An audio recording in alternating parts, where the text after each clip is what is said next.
CPM-ൻ്റെ central committee അംഗങ്ങളും സംസ്ഥാന secretariat അംഗങ്ങളും ഉൾപ്പെടെയുള്ള പാർട്ടി നേതാക്കളെ, ജില്ലാ സെക്രട്ടറി ഉൾപ്പെടെയുള്ള സംസ്ഥാന ജില്ലാ നേതാക്കളെ, പ്രതിനിധി സഖാക്കളെ, സുഹൃത്തുക്കളെ, CPM-ൻ്റെ 24ാം പാർട്ടി കോൺഗ്രസ് ഏപ്രിൽ മാസം 2-ാം തീയതി മുതൽ 6-ാം തീയതി വരെ നമുക്കെല്ലാം അറിയുന്നത് പോലെ മധുരയിൽ വെച്ച് നടക്കാൻ പോവുകയാണ്. ജനാധിപത്യ പാർട്ടികൾ എന്ന പേരിൽ അറിയപ്പെടുന്ന പാർട്ടികളൊന്നും കാലാകാലങ്ങളായി അവിടെ സമ്മേളനങ്ങളോ അതിനെ തുടർന്നുള്ള പുതിയ ഭാരവാഹികളെയോ തിരഞ്ഞെടുക്കാറില്ല. എല്ലാം നോമിനേറ്റ് ചെയ്യപ്പെടുന്ന രീതിയിലാണ് അവരുടെ സംഘടനാ പ്രവർത്തനങ്ങളാകെ. അതിൽ നിന്ന് വ്യത്യസ്തമായി CPI രൂപം കൊണ്ട ആദ്യ സമ്മേളനം മുതൽ CPM-ആയി പ്രവർത്തനം ആരംഭിച്ച 1964 മുതൽ അടിയന്തരാവസ്ഥ ഘട്ടമൊഴിച്ച് മറ്റെല്ലാ സന്ദർഭങ്ങളിലും ഭരണഘടനാപരമായി 3 വർഷത്തിലൊരിക്കൽ പാർട്ടി കോൺഗ്രസ് സംഘടിപ്പിച്ച് പുതിയ ഭാരവാഹികളെ തിരഞ്ഞെടുക്കുക എന്നുള്ളത് മാത്രമല്ല, അതൊരു വലിയ രാഷ്ട്രീയ വിദ്യാഭ്യാസത്തിൻ്റെയും സംഘടനാ വിദ്യാഭ്യാസത്തിൻ്റെയും സംഘടനാ പരിശോധനയെ തുടർന്നുള്ള പാർട്ടിയെ പുതുക്കി മുമ്പോട്ടേക്ക് നയിക്കുന്ന പ്രക്രിയയുടെ ഭാഗമായിട്ടാണ് സമ്മേളനങ്ങൾ ഓരോന്നും കൃത്യമായി നടത്തി വരുന്നത്. കേരളത്തിൽ 24ാം പാർട്ടി കോൺഗ്രസിൻ്റെ ഭാഗമായി 38,000 ബ്രാഞ്ച് സമ്മേളനങ്ങളാണ് പൂർത്തിയാക്കിയത്. 2444 ലോക്കൽ സമ്മേളനങ്ങളും 209 ഏരിയ സമ്മേളനങ്ങളും പൂർത്തിയായി. ജില്ലാ സമ്മേളനങ്ങൾ ആരംഭിച്ചിരിക്കുകയാണ്. കൊല്ലം, തിരുവനന്തപുരം, പത്തനംതിട്ട, വയനാട്, മലപ്പുറം ഇന്നത്തോടുകൂടി തീരും. കോട്ടയം ഇന്ന് ആരംഭിക്കുക. തുടർന്ന് അടുത്ത മാസം 11-ാം തീയതിയോടുകൂടി 14 ജില്ലാ സമ്മേളനങ്ങളും പൂർത്തിയാവും. സംസ്ഥാന സമ്മേളനം മാർച്ച് 6-ാം തീയതി മുതൽ 9-ാം തീയതി വരെ കൊല്ലത്ത് വെച്ച് നടത്താനാണ് തീരുമാനിച്ചിട്ടുള്ളത്. അതിൻ്റെ സ്വാഗത സംഘത്തിൻ്റെ പ്രവർത്തനം നല്ല നിലയിൽ നടത്തി വരികയാണ്. സമ്മേളനം ആരംഭിക്കുന്നതോടുകൂടി സമ്മേളനങ്ങളെപ്പറ്റി ഉള്ളതും ഇല്ലാത്തതുമായ നിരവധി കാര്യങ്ങൾ മാധ്യമങ്ങൾ അവരുടെ ഭാവനക്കനുസരിച്ചും അവരുടെ താല്പര്യത്തിനനുസരിച്ചും പ്രസിദ്ധീകരിച്ച് വരുന്നുണ്ട്.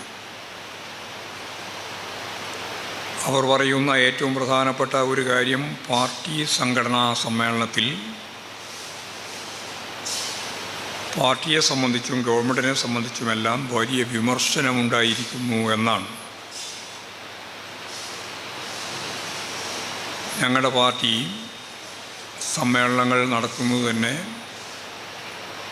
ഞാൻ നേരത്തെ പറഞ്ഞതുപോലെ പാർട്ടിയെ ഫലപ്രദമായി പുതുക്കാനാണ്. കേവലം സെക്രട്ടേറിയറ്റും കമ്മിറ്റിയും തിരഞ്ഞെടുത്ത് പോകാനല്ല. ഓരോ സമ്മേളനവും കൃത്യമായ ധാരണയനുസരിച്ച് ഒരു പുതുക്കൽ പ്രക്രിയയാണ് നടക്കുക. അതിൻ്റെ അടിസ്ഥാനപരമായ കാര്യം വിമർശനവും സ്വയം വിമർശനവുമാണ്. അതുകൊണ്ട് ഈ വാർത്ത എഴുതുന്നവരോട് എനിക്ക് പറയാനുള്ളത്, വിമർശനവും സ്വയം വിമർശനവും ഇല്ല എന്നതാണ് വാർത്ത. അല്ലാണ്ട് പാർട്ടി തന്നെ കൃത്യതയോടുകൂടി സംഘടനാപരമായി രാഷ്ട്രീയമായി കഴിഞ്ഞ 3 വർഷക്കാലം നടത്തിയ പ്രവർത്തനത്തിൻ്റെ ഫലമെന്താണ്, നേട്ടമെന്താണ്, കോട്ടമെന്താണ്, വിമർശനാത്മകമായ രീതിയിൽ ഓരോന്നിനെയും സമീപിക്കാനും സ്വയം വിമർശനപരമായി ഓരോന്നിനെയും തിരുത്താനും കൂട്ടായ ഉത്തരവാദിത്വത്തിൻ്റെ ഭാഗമായിട്ട് ഈ രീതിയിൽ പുതുക്കാനും പാർട്ടി സംഘടനാപരമായ ഉത്തരവാദിത്തങ്ങളാണ് പാർട്ടി സമ്മേളനങ്ങളിൽ നിർവഹിച്ചു കൊണ്ടിരിക്കുന്നത്. വിമർശനം മാത്രമല്ല, വിമർശനങ്ങൾക്ക് ശരിയായ രീതിയിൽ മറുപടി പറഞ്ഞുകൊണ്ടാണ് സമ്മേളന പ്രക്രിയയുടെ ആ അജണ്ട അവസാനിക്കുക. ഉള്ളതും ഇല്ലാത്തതുമായ വാർത്ത പ്രസിദ്ധീകരിക്കുന്നവരോട് എനിക്ക് പറയാനുള്ളത്, ഇതൊരു ന്യൂനത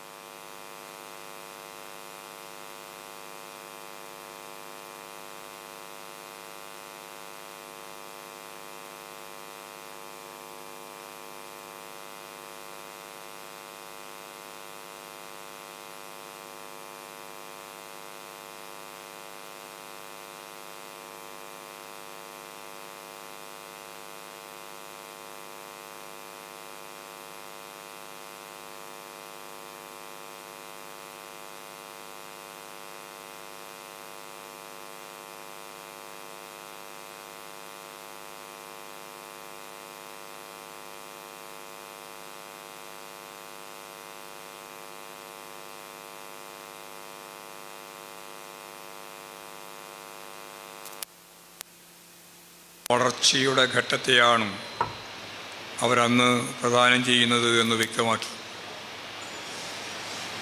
മുതലാളിത്ത വളർച്ചയുടെ ഘട്ടത്തെ നിരീക്ഷിച്ചുകൊണ്ടാണ് ശാസ്ത്രീയ സോഷ്യലിസം എന്ന ലോകത്തിൻ്റെ ഭാവി നിർണയിക്കുന്ന ഏറ്റവും പ്രധാനപ്പെട്ട സാമൂഹ്യ വികാസ ഘട്ടത്തെ സംബന്ധിച്ചവർ വിശകലനം ചെയ്തത്. കമ്മ്യൂണിസ്റ്റ് മാനിഫെസ്റ്റോ 1848 കമ്മ്യൂണിസ്റ്റ് ലീഗിൻ്റെ പ്രവർത്തന പരിപാടി എന്ന രീതിയിൽ അംഗീകരിച്ച് അവതരിപ്പിച്ചപ്പോൾ ലോകം മുഴുവൻ അത് ഏറ്റുവാങ്ങി, പ്രത്യേകിച്ച് അധ്വാനിക്കുന്ന വർഗം. അതിലൊരു പുതിയ പ്രതീക്ഷയും പുതിയ ഒരു ഭാവിയുമാണ് ലോകത്തിൻ്റെ മുമ്പിൽ അവതരിപ്പിച്ചത്. ഈ മുതലാളിത്തം നിങ്ങളുടെ കണ്ണിൽ വളർന്നുകൊണ്ടിരിക്കുന്ന ഒന്നാണെങ്കിലും സത്യം പറഞ്ഞാൽ അതാണ്, വളർന്നുകൊണ്ടിരിക്കുകയാണ്. എന്നാൽ ഇതപര്യന്തമുള്ള മനുഷ്യ സമൂഹത്തിൻ്റെ ചരിത്രത്തെ കൃത്യമായിട്ട് വിശകലനം ചെയ്തുകൊണ്ട് പിന്നീട് മോർഗാൻ്റെ തിയറി കൂടി ചേർത്ത് വികസിപ്പിച്ചപ്പോൾ നമുക്കറിയാം, മനുഷ്യകുലത്തിന് ഏതാണ്ട് ഇപ്പോഴത്തെ നിരീക്ഷണമനുസരിച്ച് 50 ലക്ഷം മുതൽ 80 ലക്ഷം വരെ വർഷത്തെ പ്രായമുണ്ട്. അതാണ് മനുഷ്യകുലത്തിൻ്റെ പ്രായം. എല്ലാ കുരങ്ങിൽ നിന്നും മനുഷ്യനൊന്നും ഉണ്ടായിട്ടില്ല. ഒരു പ്രത്യേക വിഭാഗത്തിൽ നിന്നും ഒരു പ്രത്യേക രാജ്യത്താണ് യഥാർത്ഥത്തിൽ ഇത് ആവിർഭവിച്ചത്. അത് ആഫ്രിക്കയിലാണ്. ആ കാര്യം ഇപ്പോൾ കൃത്യമായിട്ട് വ്യക്തമാക്കപ്പെട്ടിട്ടുണ്ട്. 35 ലക്ഷം വർഷം മുമ്പുള്ള ഫോസിലുകൾ നമുക്ക് ലഭിച്ചിട്ടുണ്ട്. അത് ആഫ്രിക്കയിൽ നിന്ന് തന്നെയാണ്. 20 ലക്ഷം വർഷം പ്രായമുള്ള ഫോസിലുകളാണ് ആഫ്രിക്കയ്ക്ക് വെളിയിൽ നിന്ന് കിട്ടിയ ഏറ്റവും പ്രായം കൂടിയ അല്ലെങ്കിൽ ഏറ്റവും പഴക്കമുള്ള ഫോസിൽ. വൻകരകളൊന്നും ഞാൻ ഈ പറഞ്ഞ 50 ലക്ഷത്തിനും 80 ലക്ഷത്തിനും ഇടയിൽ ഇങ്ങനെയായിരിക്കില്ല. മനുഷ്യൻ എങ്ങനെയൊക്കെയാണ് ഓരോ മേഖലയിലേക്കും കടന്നുപോയത് എന്നുള്ളതിൻ്റെ ഗ്രാഫൊന്നും നമ്മുടെ മുമ്പിൽ ഇപ്പോൾ ലോകചരിത്രത്തിൻ്റെ ഭാഗമായിട്ടില്ല. പക്ഷെ മനുഷ്യൻ എല്ലാവിടെയും എത്തിച്ചേർന്നു. ഈ എത്തിച്ചേർന്ന മനുഷ്യൻ്റെ വളർച്ച ആധുനിക സമൂഹത്തിൻ്റെ ഭാഗമായിട്ട് പരിശോധിച്ച് നോക്കിയാൽ നമുക്കറിയാം വിവിധ ഘട്ടങ്ങളിലൂടെയാണ് മനുഷ്യൻ്റെ വളർച്ച. എഴുതപ്പെടാത്ത പൂർവ ചരിത്രത്തിൻ്റെ ഭാഗമായിട്ടൊരു പ്രാകൃത കമ്മ്യൂണിസ്റ്റ് സാമൂഹ്യ വ്യവസ്ഥ പോലെ ഉൽപാദന വിതരണ ഘടനകളൊന്നും ഇല്ലാതിരുന്ന ഉൽപ്പാദിപ്പിക്കുക അല്ലെങ്കിൽ ശേഖരിക്കുക, കിട്ടിയത് തുല്യമായിട്ട് ഉപയോഗിക്കുക എന്ന അവസ്ഥ എത്രയോ ലക്ഷക്കണക്കിന് വർഷം നിലനിന്നിരിക്കാം. അതിൻ്റെ തുടർച്ചയിൽ നിന്നാണ് വർഗവിഭജിതമായ ആദ്യത്തെ അടിമത്വ സമൂഹം രൂപം കൊണ്ടത്. അവിടെയാണ് മാർക്സ് പറയുന്നത് വളർച്ചയുടെ അടിസ്ഥാനം വർഗസമരമാണെന്ന്. അടിമയും ഉടമയും തമ്മിലുള്ള സമരം. അതിൻ്റെ തന്നെ ഉൽപ്പന്നമാണ് ഫ്യൂഡൽ സമൂഹം, ഫ്യൂഡലിസം. അവിടെ ഭൂപ്രഭുവും അതുപോലെ കുടിയാനും ഉൾപ്പെടെ. ഇവിടെ കേരളത്തിലാണെങ്കിൽ ജമ്മി കുടിയാൻ ബന്ധം ഉൾപ്പെടെ. തുടർന്നാണ് മുതലാളിത്ത സമൂഹം ജനാധിപത്യ വിപ്ലവത്തിലൂടെ വളർന്നു വന്നത്. ഭൂപ്രഭുത്വം അവസാനിപ്പിക്കുന്ന വിപ്ലവത്തിൻ്റെ പേരാണ് ജനാധിപത്യ വിപ്ലവം. ആ ജനാധിപത്യ വിപ്ലവത്തിലൂടെയാണ് യഥാർത്ഥത്തിൽ ലോകത്ത് മുതലാളിത്തം ഒരു 100-400 വർഷക്കാലമായി വളർന്ന് വികസിത ശക്തിയായിട്ട് മാറിയത്. ഈ വളർന്നു വരുന്ന ശക്തിയെ സൂചിപ്പിച്ചുകൊണ്ടാണ് മാർക്സും എംഗൽസും പറഞ്ഞത്, ഇതപര്യന്തമുള്ള സാമൂഹ്യ വികാസഘട്ടത്തിൽ ഓരോന്നും നിലവിൽ വരികയും നിഷ്ക്രമിക്കുകയും ചെയ്യുക എന്നത് സാമൂഹ്യ വികാസത്തിൻ്റെ നിയമമാണ്. നിലവിൽ വരികയും നിഷ്ക്രമിക്കുകയും ചെയ്യുക എന്നുള്ളത് മനുഷ്യ സമൂഹത്തിൻ്റെ വളർച്ചയുടെ വികാസത്തിൻ്റെ നിയമമാണ്. ആ നിയമത്തെ അടിസ്ഥാനപ്പെടുത്തി നിലവിൽ വന്ന മുതലാളിത്ത സമൂഹവും നിഷ്ക്രമിക്കുകയും പുതിയ ഒരു സമൂഹം രൂപം കൊള്ളുകയും ചെയ്യേണ്ടത് മനുഷ്യ സമൂഹത്തിൻ്റെ വളർച്ചയുടെ വികാസത്തിൻ്റെ നിയമമാണ്, ശാസ്ത്രമാണ്.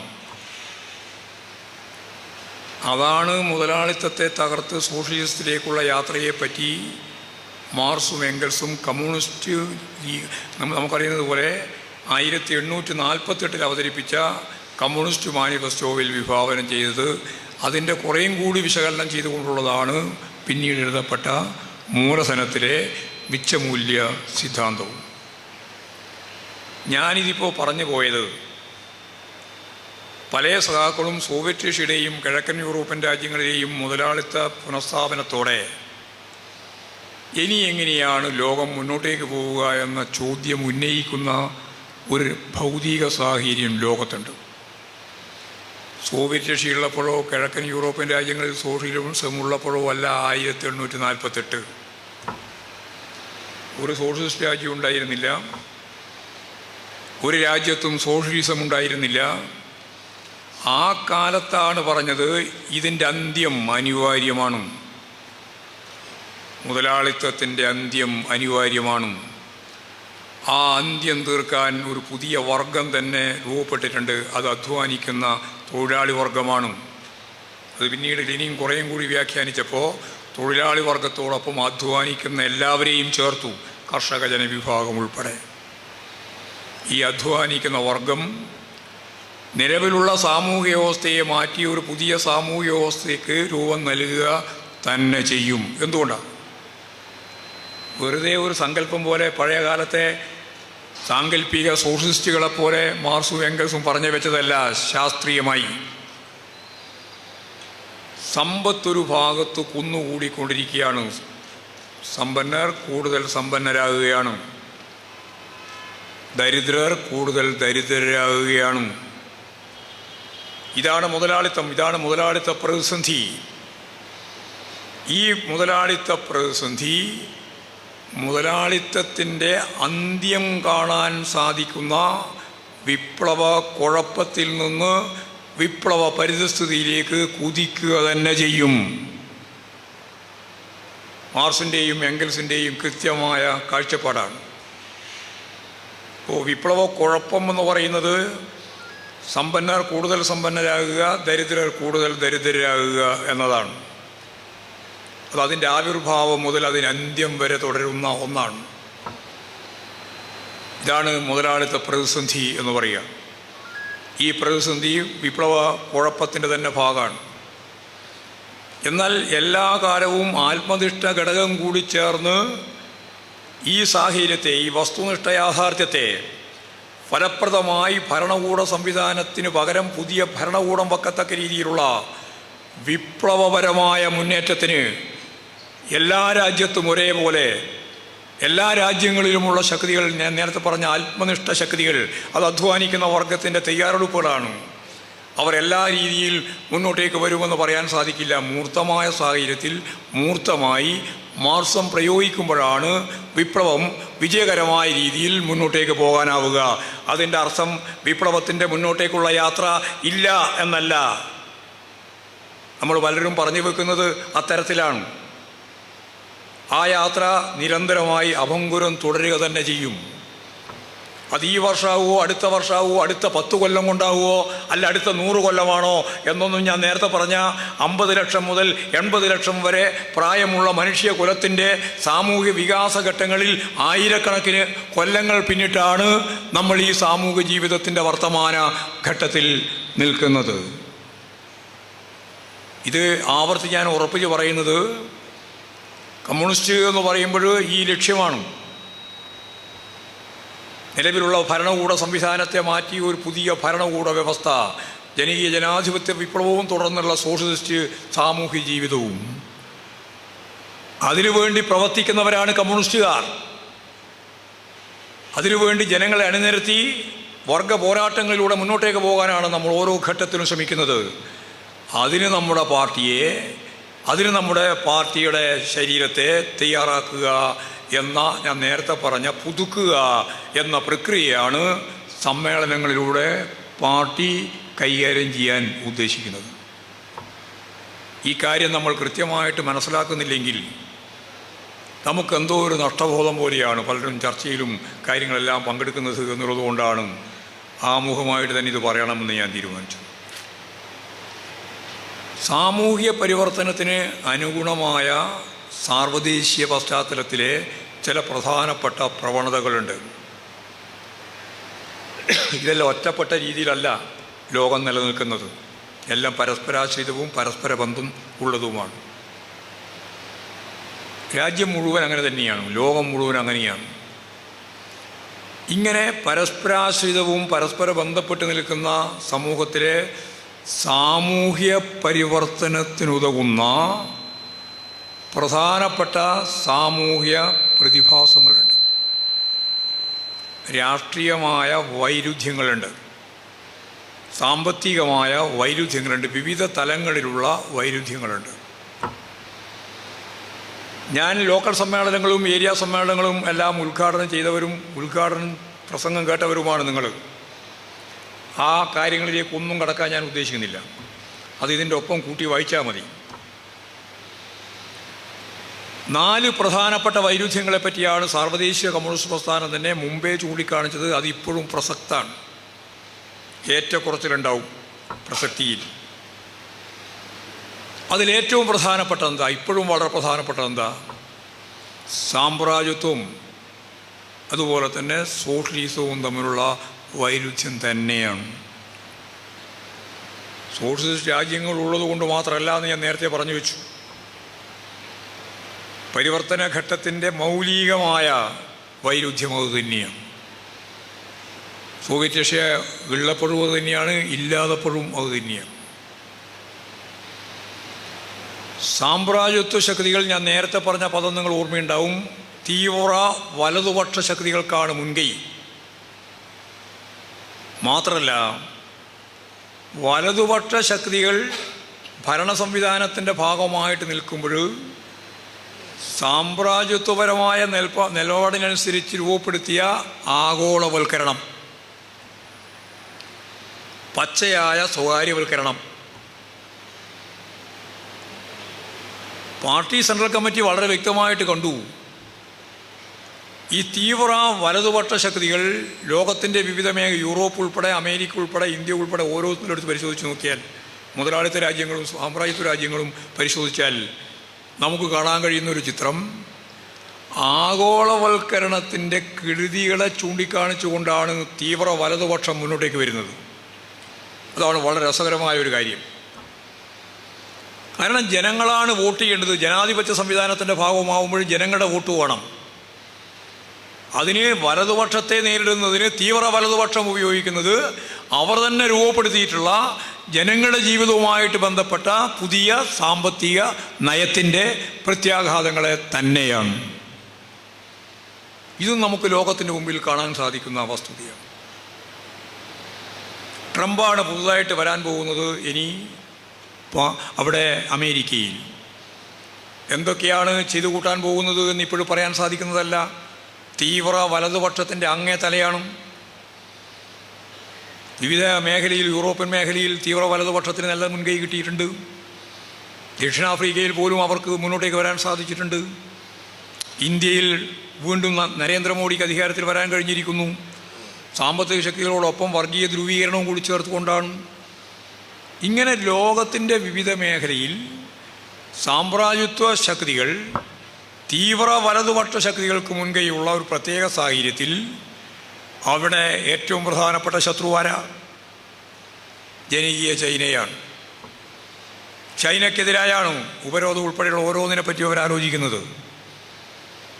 ചൈന എങ്ങനെയാണ് വളയാനാവുക?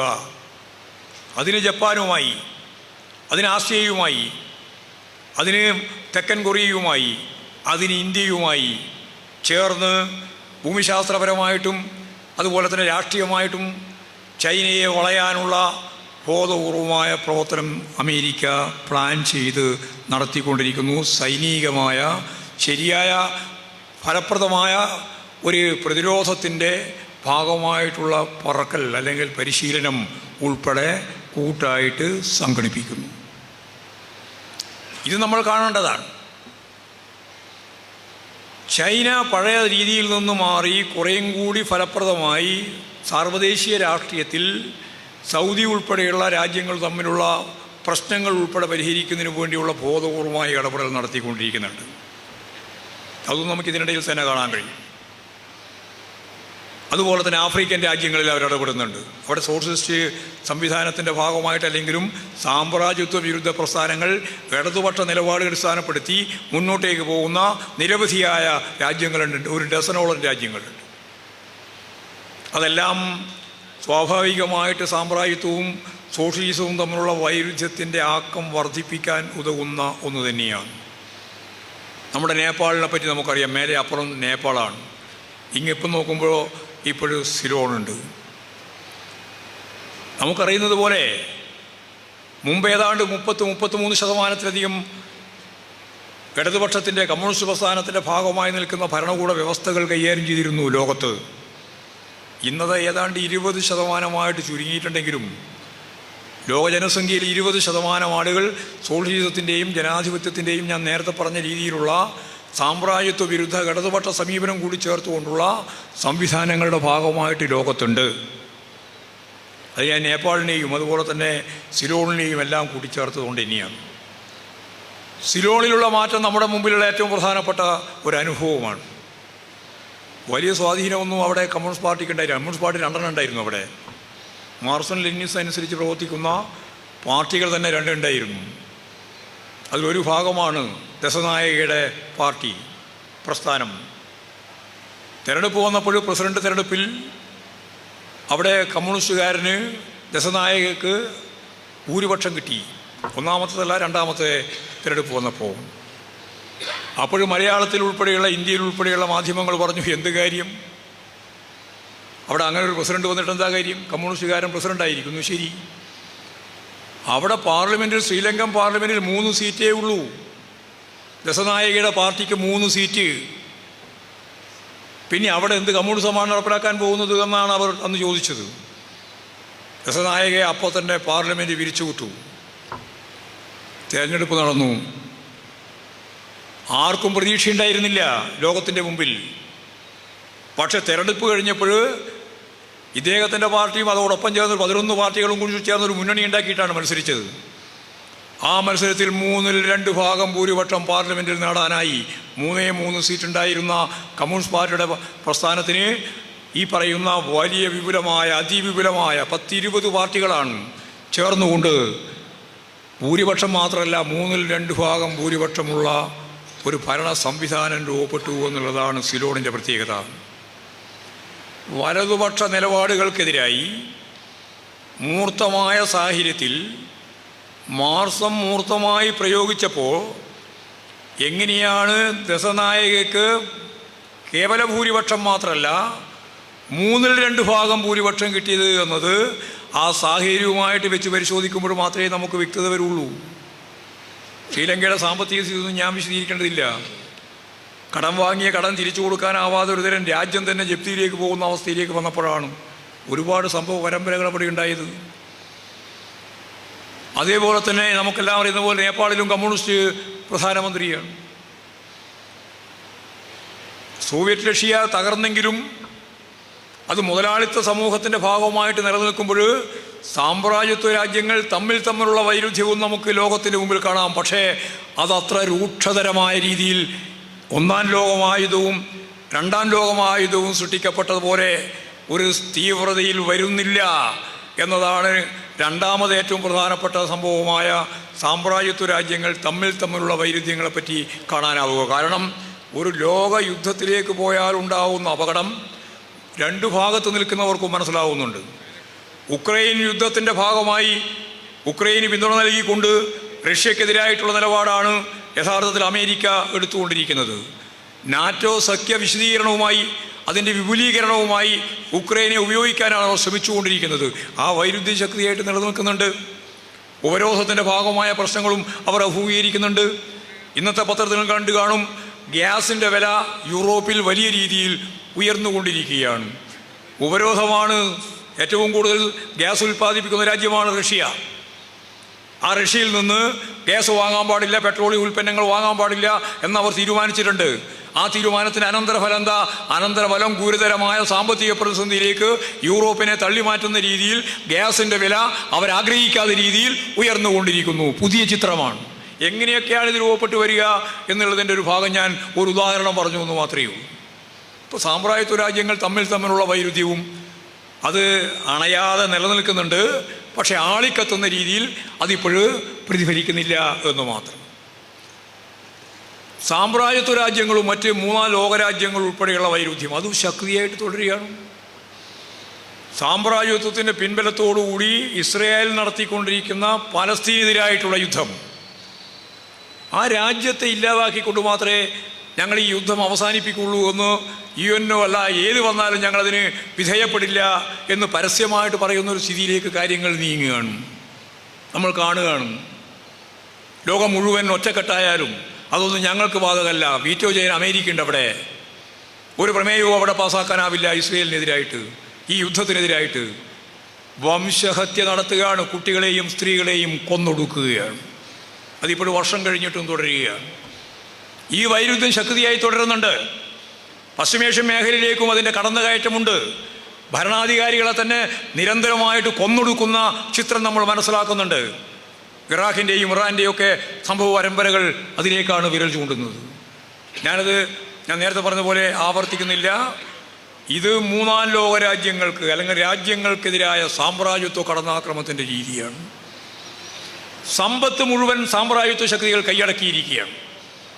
ലോകത്തെമ്പാടുമുള്ള സമ്പത്തിൻ്റെ 90% ഈ 10% കയ്യിലാണ് ഉള്ളത്. ഈ രീതിയിൽ ഒരു കേന്ദ്രീകൃതമായ സമ്പത്ത് വ്യവസ്ഥയായിട്ടാണ് സാമ്രാജ്യത്വം നിലകൊള്ളുന്നത്. അത് കൂടുതൽ ദരിദ്രരുടെ ദുരിതത്തെ അത് വർദ്ധിപ്പിക്കുമെന്ന കാര്യത്തിൽ യാതൊരു സംശയമില്ല. ഇതിൻ്റെ തന്നെ ഉൽപ്പന്നമാണ് 4-ാമത്തെ പ്രശ്നം. അത് ഭരണകൂടങ്ങളും ജനങ്ങളും തമ്മിലുള്ള വൈരുദ്ധ്യമാണ്. അത് അമേരിക്ക ഉൾപ്പെടെ ലോകത്തെമ്പാടും ഏതെങ്കിലും ഒരു രാജ്യത്തെ അതിൽ നിന്ന് മാറ്റി നിർത്തേണ്ട കാര്യമില്ല. അവർക്ക് ലഭിച്ചുകൊണ്ടിരിക്കുന്ന ആനുകൂല്യങ്ങൾ ഓരോന്നില്ലായ്മ ചെയ്തുകൊണ്ടിരിക്കുകയാണ്. സ്വകാര്യവൽക്കരണ കാലത്ത്, ആഗോളവൽക്കരണ കാലത്ത് ഈ രീതിയിൽ വരുന്ന നിലപാടിൻ്റെ സാമ്പത്തിക സമീപനത്തിൻ്റെ ഭാഗമായി കൂടുതൽ പൊറുതിമുട്ടുന്ന, കൂടുതൽ ദുരിതമനുഭവിക്കുന്ന പാവപ്പെട്ട മനുഷ്യന്മാർ, അതുപോലെ തന്നെ വിദ്യാർത്ഥികൾ, യുവാക്കൾ, പുതിയ തലമുറ അമേരിക്കയിൽ യൂണിവേഴ്സിറ്റിയുടെ മുമ്പിൽ ശക്തിയായ സമരത്തിലേക്ക്, പ്രക്ഷോഭത്തിലേക്ക് വരുന്നു. UK തൊഴിലാളി വർഗം സമരം നടത്തുന്ന പ്രക്ഷോഭം നമ്മൾ കാണുന്നു. അവിടെ ഇപ്പോൾ തീവ്ര വലതുപക്ഷത്തിൽ നിന്ന് മോചിതമായ രീതിയിൽ ലേബർ പാർട്ടിക്ക് തന്നെ മുൻകൈ കിട്ടിയ സാഹചര്യം.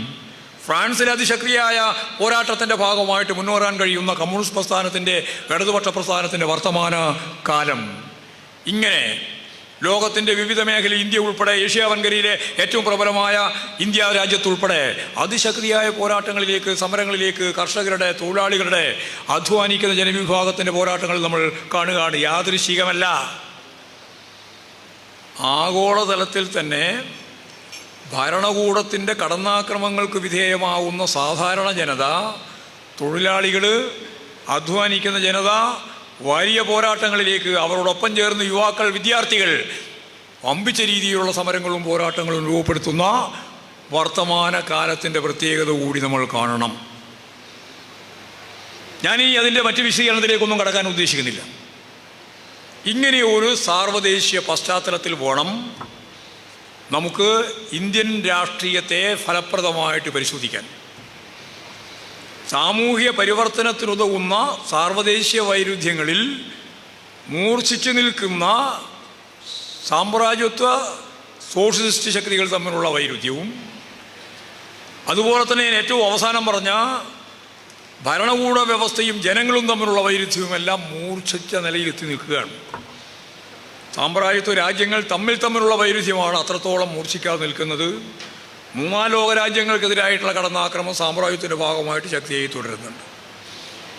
ഈ ഒരു സാഹചര്യത്തിൽ നമുക്കെങ്ങനെ ഇന്ത്യൻ സമൂഹത്തെയും ഇന്ത്യൻ സാമൂഹിക വ്യവസ്ഥയെയും അതിൻ്റെ ഭാഗമായിട്ട് കമ്മ്യൂണിസ്റ്റുകാരുടെ പുതിയ ചുമതലകളെയും നമുക്കെങ്ങനെയാണ് കാണാനാവുക? ഇതാണ് ദേശീയ രാഷ്ട്രീയവുമായിട്ട് ബന്ധപ്പെട്ട് ചൂണ്ടിക്കാണിക്കേണ്ടുന്ന ഏറ്റവും പ്രധാനപ്പെട്ട കാര്യം. ഇവിടെ ഞാൻ നേരത്തെ പറഞ്ഞ സാർവദേശീയ തലത്തിലുള്ള നിലപാടുമായിട്ട് ബന്ധപ്പെട്ട് പരിശോധിച്ചാൽ തീവ്ര വലതുപക്ഷ ശക്തി ഇവിടെയും അധികാരത്തിൽ വന്നിരിക്കുന്നു വീണ്ടും. അതാണ് നരേന്ദ്രമോദിയുടെ മൂന്നാമത്തെ ടേം. നരേന്ദ്രമോദിയുടെ മൂന്നാമത്തെ ടേം അധികാരത്തിൽ വരുമ്പോൾ അവരെന്താണ് ആഗ്രഹിച്ചത്, നമ്മളെന്താണ് പ്രതിരോധിച്ചത്, രണ്ടും വ്യക്തമാവണം. അവർ പറഞ്ഞത് ഞങ്ങൾക്ക് 370 സീറ്റ് മുതൽ 430 സീറ്റ് വരെ കിട്ടണം. അത് വെറുതെ പറഞ്ഞൊരു നമ്പറല്ല. 430 വരെ സീറ്റ് കിട്ടുക എന്ന് പറഞ്ഞാൽ ഇന്ത്യൻ ഭരണഘടന മൗലികമായി ഭേദഗതി ചെയ്യണം. എങ്ങനെയാണ് ഭേദഗതി ചെയ്യുക? സനാതന ധർമ്മത്തെപ്പറ്റി ഇപ്പോൾ ചർച്ച തുടങ്ങിയിട്ടുണ്ട് കേരളത്തിൽ. ചർച്ച ചെയ്യണം. കേരളത്തിൽ സനാതന ധർമ്മത്തെപ്പറ്റി ചർച്ച ചെയ്തു പോയാൽ എന്തോ അപകടം വരുന്നുള്ള ഒരു തെറ്റിദ്ധാരണയും വേണ്ട. മുഖ്യമന്ത്രി കൃത്യമായിട്ട് അത് വിശദീകരിച്ചിട്ടുണ്ട്. ശിവഗിരി തന്നെ, മറ്റെവിടെയല്ല. അതിൻ്റെ കൃത്യമായ അർത്ഥം മനുസ്മൃതി അധിഷ്ഠിതമായ ചാതുർവർണ്ണ്യ വ്യവസ്ഥയാണ്. അതാവണമെന്നവർ പറയാണ്. അത് യഥാർത്ഥത്തിൽ ഈ കാലഘട്ടത്തിൽ ഒരു അശ്ലീലമാണ്.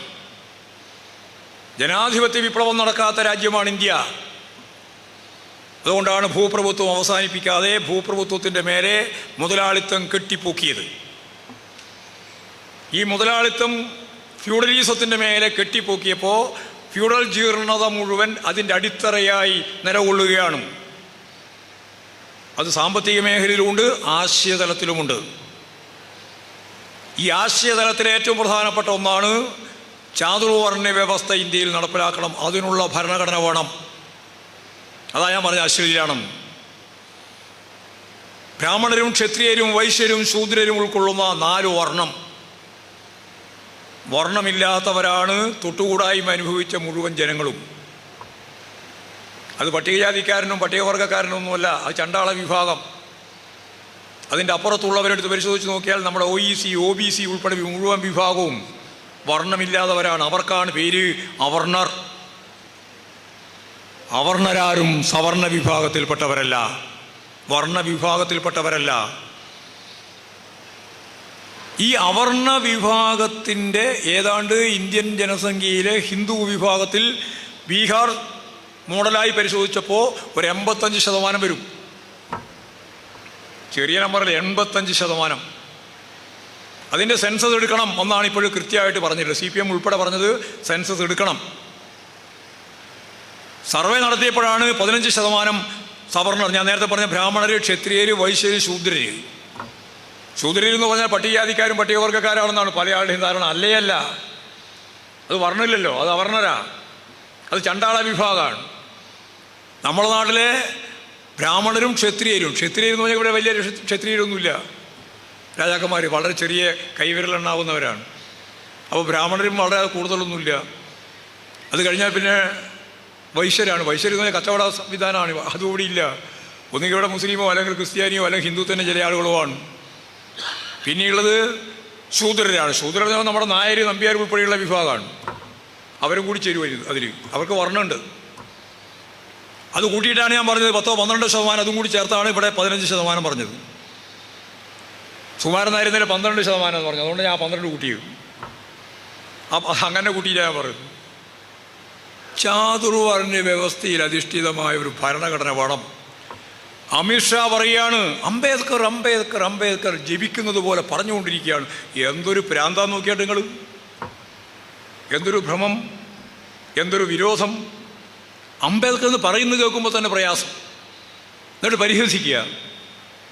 അതൊന്നും വെറുതെ പറയുന്നതല്ല. ഈ ഭാഷാ പ്രയോഗങ്ങളെല്ലാം വെറുതെ ഉണ്ടാവുന്നതല്ല. അത് ജീവിതം തന്നെ രൂപപ്പെടുത്തുന്ന അതിൻ്റെ തന്നെ സത്തയാണ് ഭാഷയായി പുറത്തു വരുന്നത്. അംബേദ്കർ എന്ന് കേൾക്കാൻ പറ്റില്ല. ഈ ഭരണഘടന പറ്റില്ല, പിച്ച് ചീന്തണം എന്ന് പറഞ്ഞവരാണ് അവർ. അപ്പോൾ ഒരു പുതിയ ഭരണഘടന, ആ ഭരണഘടനയാണ് മനുസ്മൃതിയെ അടിസ്ഥാനപ്പെടുത്തിയിട്ട് ചാതുർവർണ്ണ വ്യവസ്ഥയിൽ അധിഷ്ഠിതമായ ഒരു ഭരണഘടന. ഇതാണ് ഞാൻ നേരത്തെ പറഞ്ഞ സനാതനധർമ്മം. ഏത് സനാതനന്? ഇന്ത്യയിലെ ദശലക്ഷക്കണക്കിന് കോടിക്കണക്കിന് മനുഷ്യൻ, പാവപ്പെട്ട മനുഷ്യൻ അടിമതുല്യമായി ജീവിച്ച ഫ്യൂഡൽ വ്യവസ്ഥയിലെ ഏതു ഭാഗമാണ് സനാതന ധർമ്മം? എവിടെ? കേരളത്തിലെ കർഷക തൊഴിലാളികൾ, കൃഷിക്കാരുൾപ്പെടെയുള്ള ജനവിഭാഗം സനാതനധർമ്മത്തിൻ്റെ ഭാഗമായിട്ട് ഉച്ചസ്ഥലത്തിലേക്ക് മുമ്പോട്ടേക്ക് വന്നവരാണോ? ശുദ്ധ അസംബന്ധങ്ങൾ എഴുന്നള്ളിക്കുക. ഇന്ന് ചന്ദ്രു പറഞ്ഞിട്ടുണ്ട്, ഒന്നും മനസ്സിലാക്കാണ്ടാണ് ഈ പദം തന്നെ ഉപയോഗിക്കുന്നത്. സനാതനധർമ്മം എന്ന് പറയുന്ന പദം തന്നെ ഉപയോഗിക്കുന്നത് അതിൻ്റെ അർത്ഥം എന്താണെന്ന് പോലും മനസ്സിലാക്കാതെയാണെന്നാണ്. നിഘണ്ടുവിൽ തന്നെ അതിൻ്റെ കൃത്യമായ അർത്ഥമുണ്ട്. ഹിന്ദുത്വ മുഖത്തിൻ്റെ ഭാഗമായിട്ടുള്ള ശരിയായ ചാതുർവർണ്ണ വ്യവസ്ഥയിൽ തന്നെയാണ് കാര്യങ്ങൾ നീക്കാൻ ഉദ്ദേശിക്കുന്നത്. അതാണ് യഥാർത്ഥത്തിൽ സനാതന ധർമ്മത്തിൻ്റെ പേരിൽ നടന്നുകൊണ്ടിരിക്കുന്നത്. അതിനെ വെള്ളപൂശാൻ വേണ്ടിയിട്ടാണ്, അതിനെ ന്യായീകരിക്കാൻ വേണ്ടിയിട്ടാണ് യഥാർത്ഥത്തിൽ കോൺഗ്രസിൻ്റെ അകത്ത് വി.ഡി. സതീശൻ ശ്രമിക്കുന്നത്. വി.ഡി. സതീശൻ പറഞ്ഞു, വേദം, ഉപനിഷത്തുകൾ, തത്വമസി, ഇങ്ങനെ കുറേ പേര് പറഞ്ഞിട്ട് ഇതൊക്കെയാണ് സനാതന, ഇതല്ല എന്തിൻ്റെ സനാതനധർമ്മ? അതാ ഞാൻ നേരത്തെ ചോദിച്ചത്. ഇതിൻ്റെ ഭാഗമായിട്ട് ഫ്യൂഡൽ സമൂഹത്തിൻ്റെ ഭാഗമായിട്ടുള്ള അടിമത്ത തുല്യമായി ജീവിച്ച ഈ കേരളം ഉൾപ്പെടെയുള്ള പാവപ്പെട്ട മനുഷ്യൻ്റെ ജീവിതത്തെ മെച്ചപ്പെടുത്തിയ എന്തെങ്കിലും സനാതനധർമ്മത്തിൻ്റെ ഭാഗമായിട്ടുണ്ടായിട്ടുണ്ടോ? സുകുമാരൻ നായർ പറയാണ് ആചാരങ്ങളൊന്നും മാറ്റാൻ പാടില്ല. ആചാരങ്ങൾ മാറ്റിയില്ലായിരുന്നുവെങ്കിൽ മമ്മത്ത് പത്മനാഭനില്ല, അല്ലെങ്കിൽ വേറെ ഏതോ ഒരു നായരെ പോലെ, നമ്പ്യാരെ പോലെ ഒരു പത്മനാഭൻ ഉണ്ടാവുമായിരുന്നു. മന്നത്ത് പത്മനാഭൻ ഉണ്ടായതെന്തോ എന്തുകൊണ്ടാ? മഹത്തായ ആശയങ്ങൾ ഉൾക്കൊണ്ട് നവോത്ഥാന മൂല്യങ്ങൾ ഉൾപ്പെടുത്തി അധസ്ഥിതരായ ജനവിഭാഗങ്ങളോടൊപ്പം നിന്ന് സവർണ വിഭാഗത്തിൻ്റെ ഭാഗമായി ജാഥ നയിച്ച് വൈക്കത്തിൽ നിന്ന് തിരുവനന്തപുരത്തേക്ക് മാർച്ച് നടത്തുന്നത് നേതൃത്വം കൊടുത്ത് അവിടെ ഇവിടെയെല്ലാമുള്ള പൊതുയോഗങ്ങളിൽ പ്രസംഗിച്ച് അനാചാരങ്ങൾക്കെതിരായി പൊരുതിയ മഹത്തായ പാരമ്പര്യത്തിൽ നിന്നാണ് മന്നത്ത് പത്മനാഭൻ എന്ന ദേശീയ സ്വാതന്ത്ര്യ പ്രസ്ഥാനത്തിൻ്റെ നവോത്ഥാന നായകനുണ്ടായത്. ആ നല്ലപോലെ മനസ്സിലാക്കണം. എന്നിട്ട് എന്തെങ്കിലും പദം ഉപയോഗിക്കല്ല. വളരെ ഫലപ്രദമായ രീതിയിൽ ഈ കാര്യങ്ങളെല്ലാം കേരളീയ സമൂഹം ചർച്ച ചെയ്യേണ്ടതുണ്ട്.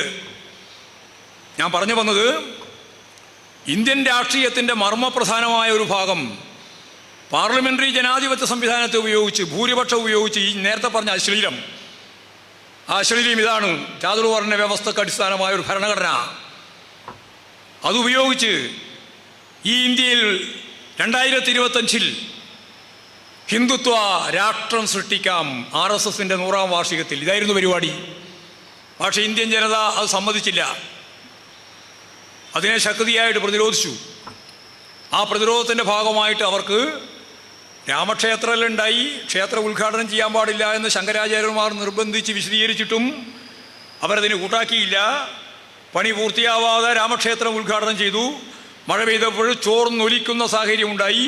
അതും ഞാൻ നേരത്തെ പറഞ്ഞ പദം വേണമെങ്കിൽ അതിനും ഉപയോഗിക്കാം.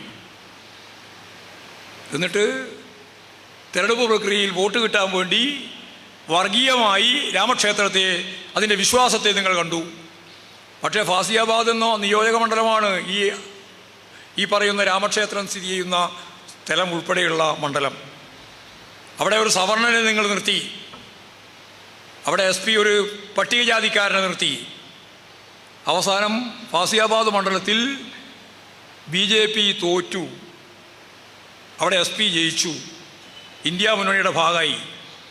അവിടെ ഒരു മണ്ഡലത്തിൽ മാത്രമല്ല, UP 7 മണ്ഡലങ്ങളിൽ, അവിടെ അതിൻ്റെ ചുറ്റുവട്ടമുള്ള 7 മണ്ഡലങ്ങൾ BJP തോറ്റു. യഥാർത്ഥത്തിൽ ഇന്ത്യ മുന്നണി അല്ലെങ്കിൽ ഇന്ത്യ വേദി ബ്ലോക്ക് എന്നൊക്കെ പറയുന്നുണ്ട്. ആ ബ്ലോക്ക് കുറേയും കൂടി കാര്യക്ഷമമായ രീതിയിൽ കാര്യങ്ങൾ കൈകാര്യം ചെയ്യുന്നുവെങ്കിൽ നമുക്ക് 38 സീറ്റിൻ്റെ കുറവാണ് ഉണ്ടായത്. 2% വോട്ടിൻ്റെ വ്യത്യാസം മാത്രമേ ഉള്ളൂ. യഥാർത്ഥത്തിൽ ഈ BJPയെ താഴെ ഇറക്കാനാവുമായിരുന്നു. കോൺഗ്രസ് ആ ഗൗരവപൂർണമായ നിലപാട് സ്വീകരിച്ചില്ല. ഇലക്ഷന് മുമ്പും സ്വീകരിച്ചില്ല, അതിന് ശേഷവും സ്വീകരിക്കുന്നില്ല എന്ന് നമുക്കിപ്പോൾ അനുഭവത്തിൻ്റെ വെളിച്ചത്തിൽ അറിയാം. മഹാരാഷ്ട്ര ഉൾപ്പെടെയുള്ള തിരഞ്ഞെടുപ്പിൽ അവരെടുത്ത നിലപാട് നമുക്ക് മനസ്സിലാക്കാൻ സാധിക്കുന്നതാണ്. ഹരിയാന പോലെ അവർ ജയിക്കുമെന്ന് വിചാരിച്ചിരുന്ന സംസ്ഥാനങ്ങളിൽ പോലും അവർ തോൽക്കുന്ന നില ഉണ്ടായി. അപ്പോൾ ശരിയായ രീതിയിൽ BJPയെ പ്രതിരോധിക്കാനുള്ള ഫലപ്രദമായ ഒരു പ്രതിരോധ നിര ചുമക്കുന്നതിൽ കോൺഗ്രസ്സിന് മുൻകൈയെടുക്കാനാവുന്നില്ല. നമ്മൾ ഇന്ത്യ ബ്ലോക്കിനെ സംബന്ധിച്ചിടത്തോളം നമുക്ക് നല്ല ധാരണയുണ്ട്. CPMന് എങ്ങനെയാ ധാരണ? കഴിഞ്ഞ 23ാം പാർട്ടി കോൺഗ്രസിൻ്റെ ഭാഗമായിട്ട് അംഗീകരിച്ച രാഷ്ട്രീയ പ്രമേയമാണല്ലോ നമ്മുടെ അടവ് നയം. ആ അടവ് നയത്തിൽ പാർട്ടി വളരെ വ്യക്തമായിട്ട് പറഞ്ഞു, നിലവിലുള്ള സാഹചര്യത്തിൽ BJPയെ നമുക്ക് തോൽപ്പിക്കാം. കോൺഗ്രസ് പോലും ആലോചിച്ചിട്ടില്ല കേട്ടോ. എങ്ങനെയെന്നാണ് പിന്നെ അവരുടെ ചോദ്യം. അടുത്ത ചോദ്യം അതാണ്, എങ്ങനെ? നമ്മൾ പറഞ്ഞു 37% വോട്ട് മാത്രമേ BJPക്കുള്ളൂ. 37% വോട്ട് BJP ഒപ്പം ചേർന്നവർക്ക്. ബാക്കിയുള്ള വോട്ട് 63% ഉണ്ട്. 37% കഴിഞ്ഞാൽ ഈ 63% വോട്ട് ഓരോ സംസ്ഥാനം ഓരോ യൂണിറ്റായി എടുക്കുക. അഖിലേന്ത്യാ അടിസ്ഥാനത്തിലൊന്നും ഞങ്ങളൊന്നും പറഞ്ഞിട്ടില്ല. ഓരോ സംസ്ഥാനത്തിലെ പ്രാദേശിക പാർട്ടികളുണ്ട്, അതുപോലെ തന്നെ ജനാധിപത്യ മതനിരപേക്ഷ പ്രസ്ഥാനങ്ങളുണ്ട്. ഓരോ സംസ്ഥാനമായി എടുക്കുക. ആ സംസ്ഥാനങ്ങളിൽ BJP വിരുദ്ധ വോട്ടുകൾ ഛിന്ന ഭിന്നമാവില്ല. ഓരോ മണ്ഡലം കണക്കാക്കി ആ മണ്ഡലത്തിലെ പാർട്ടി ആരാണോ മത്സരിക്കുന്നത് അവർക്ക് ഈ BJP വിരുദ്ധ വോട്ട് മുഴുവൻ കൃത്യമായിട്ട് പോൾ ചെയ്താൽ BJPയെ താഴെ ഇറക്കാനാവും. CPM ആണ് അതിൻ്റെ രാഷ്ട്രീയ പ്രമേയത്തിൽ 23ാം പാർട്ടി കോൺഗ്രസിൻ്റെ രാഷ്ട്രീയ പ്രമേയത്തിൻ്റെ ഭാഗമായി, അത് ഞാൻ നേരത്തെ പറഞ്ഞ പോലെ അതാണ് നമ്മുടെ പ്രവർത്തനത്തിൻ്റെ മാർഗദർശിയായി നിലകൊള്ളുന്ന അടവ് നയം. അത് വന്നപ്പോൾ പിന്നെയും സംശയമായി, ആരാണ് ഇതിന്? കോൺഗ്രസിന് പറ്റുമോ? കോൺഗ്രസ് ഇല്ല. അപ്പോഴാണ് സഖാവ് യെച്ചൂരി തന്നെ മുൻകൈയെടുത്ത് നിങ്ങൾക്കറിയുന്നത് പോലെ നിതീഷുമായിട്ട് ബന്ധപ്പെടുന്നത്. അങ്ങനെയാണ് നിതീഷിനെ തന്നെ ഈ ഓഫീസുകളിലൊക്കെ നമ്മൾ പോകുമ്പോഴുണ്ടാവുന്ന പരിമിതി ഉണ്ടല്ലോ, നിതീഷ് തന്നെയാണ് ഇവരെല്ലാം കാണാൻ പോയത്. നമ്മളെ കാണാനും വന്നു, അതിൻ്റെ ശേഷം ഇവരെല്ലാം കാണാൻ പോയി. കീരിയും പാമ്പും പോലെ അങ്ങോട്ടും ഇങ്ങോട്ടും നിൽക്കുകയായിരുന്നു. ഓരോന്നിനെയും കണ്ടു. നമുക്ക് BJPക്കെതിരായിട്ട് ചേർന്ന് മുമ്പോട്ടേക്ക് പോകേണ്ട കാര്യം സംസാരിച്ചു. അത് സംസാരിച്ചു കൊണ്ടിരുന്ന് മുമ്പോട്ടേക്ക് പോകുന്ന ഘട്ടത്തിലാണ് കോൺഗ്രസ് നമുക്ക് ഒരു സംവിധാനത്തിന് അതിൻ്റെ ചെയർമാനായി ഏറ്റവും പ്രധാനമായിട്ട് കോൺഗ്രസിൻ്റെ പ്രസിഡന്റിനെ തന്നെ ആക്കണം എന്ന മുദ്രാവാക്യം. കോൺഗ്രസ് പ്രസിഡന്റ് തന്നെ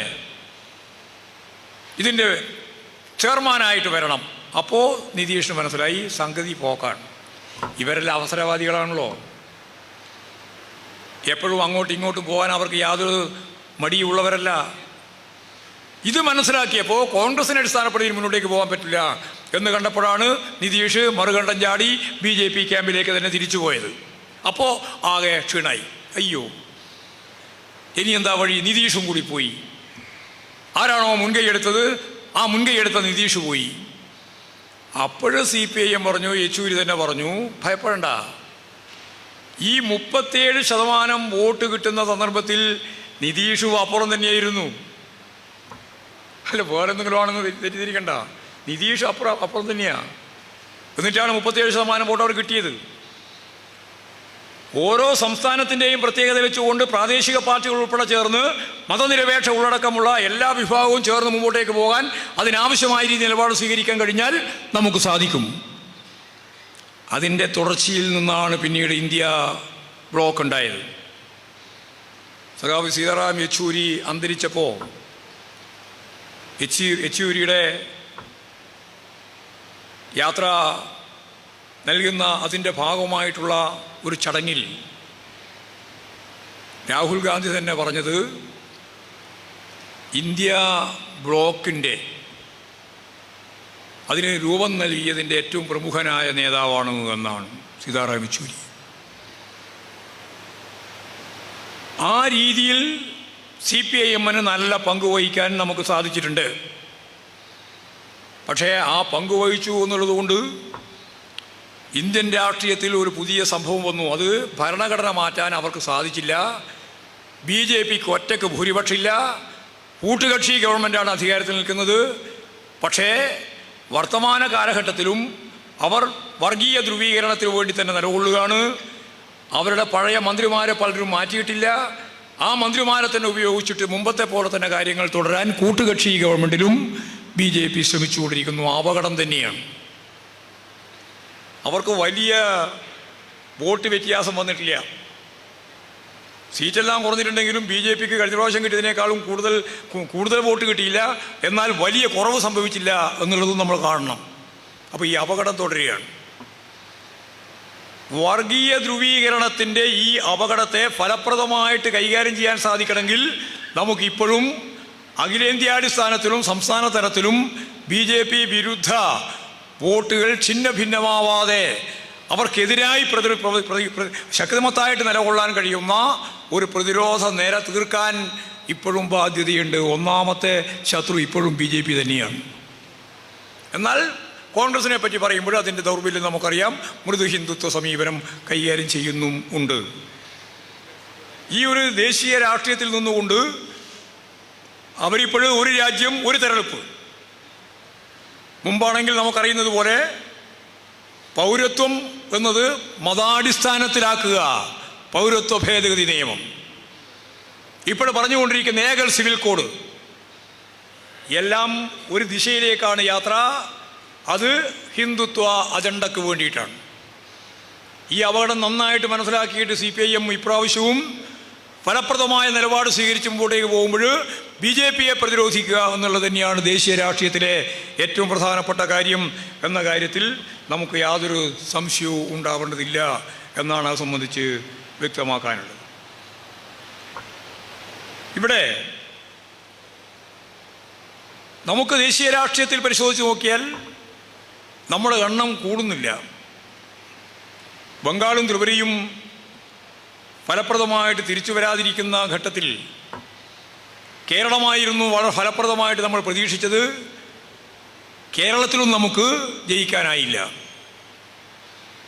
ജയിക്കാനാവാതിരുന്നതിൻ്റെ പരിമിതി എന്താണ് എന്ന് ചോദിച്ചാൽ നമ്മളിവിടെ മറ്റിതര സംസ്ഥാനങ്ങളിൽ വ്യത്യസ്തമായിട്ട് നേരിട്ട് ഏറ്റുമുട്ടുന്നത് കോൺഗ്രസുമായിട്ടാണ്. ഇന്ത്യ ബ്ലോക്കിൻ്റെ പ്രബല വിഭാഗമായ കോൺഗ്രസ്, രാഹുൽ ഗാന്ധി തന്നെ നേരിട്ട് വന്ന് വയനാട്ടിൽ മത്സരിക്കുകയാണ്. ഇപ്പോഴും പ്രിയങ്ക ഗാന്ധി. സ്വാഭാവികമായിട്ടും കേരളത്തിൻ്റെ രാഷ്ട്രീയത്തിൽ നമ്മളെല്ലാം തീർത്ത ആശയ തലത്തിൽ നിന്നുകൊണ്ട് നല്ല മോഡി വിരുദ്ധ രാഷ്ട്രീയം ജനങ്ങളിലുണ്ട്. കോൺഗ്രസ് ഒന്നും ഉണ്ടാക്കിയ രാഷ്ട്രീയമല്ല, നമ്മൾ തന്നെ ഉണ്ടാക്കിയ രാഷ്ട്രീയമാണ് മോഡി വിരുദ്ധ രാഷ്ട്രീയം, BJP വിരുദ്ധ രാഷ്ട്രീയം, വർഗീയതയ്ക്കെതിരായ രാഷ്ട്രീയം, പാർലമെൻ്ററി ജനാധിപത്യത്തെയും മതനിരപേക്ഷതയെയും എല്ലാം തകർക്കാൻ ശ്രമിക്കുന്ന, ഭരണഘടനാ സ്ഥാപനങ്ങളെ മുഴുവൻ നോക്കുകുത്തിയാക്കി RSS നിയന്ത്രിക്കുന്ന തലത്തിലേക്ക് എത്തിക്കുന്ന, ഇതെല്ലാം ഞാൻ നേരത്തെ പറഞ്ഞ പോലെ ഹിന്ദുത്വ അജണ്ടയിലേക്കുള്ള യാത്രയാണ്. ആ കാര്യങ്ങളെല്ലാം നല്ലതുപോലെ അവതരിപ്പിച്ച് കേരളീയ മനസ്സുകളിൽ ഫലപ്രദമായി ഇടതുപക്ഷ ജനാധിപത്യ പ്രസ്ഥാനത്തിന്, പ്രത്യേകിച്ച് CPM-ന് ഈ മോഡി വിരുദ്ധ ചാമ്പ്യന്മാരാവാൻ സാധിച്ചു എന്നുള്ളത് ശരിയാണ്. അന്നും അതെ, ഇന്നും അതെ. കോൺഗ്രസിനെയോ അതുപോലെ ആരെയെങ്കിലും ഇവിടെ കേരളത്തിൽ നമുക്ക് ആശ്രയിക്കാനാവില്ല എന്ന് നമുക്കറിയാം. VD സതീശനാണ് ഗോൾവാൾക്കറുടെ ജന്മശതാബ്ദി ദിനത്തിൽ അതിൻ്റെ പരിപാടി ഉദ്ഘാടനം ചെയ്യാൻ വേണ്ടി പോയത്. കൈകൂപ്പി നിൽക്കുന്ന VD സതീശനെ നമുക്കെല്ലാം കാണാനായി ഗോൾവാൾക്കറുടെ മുന്നിൽ.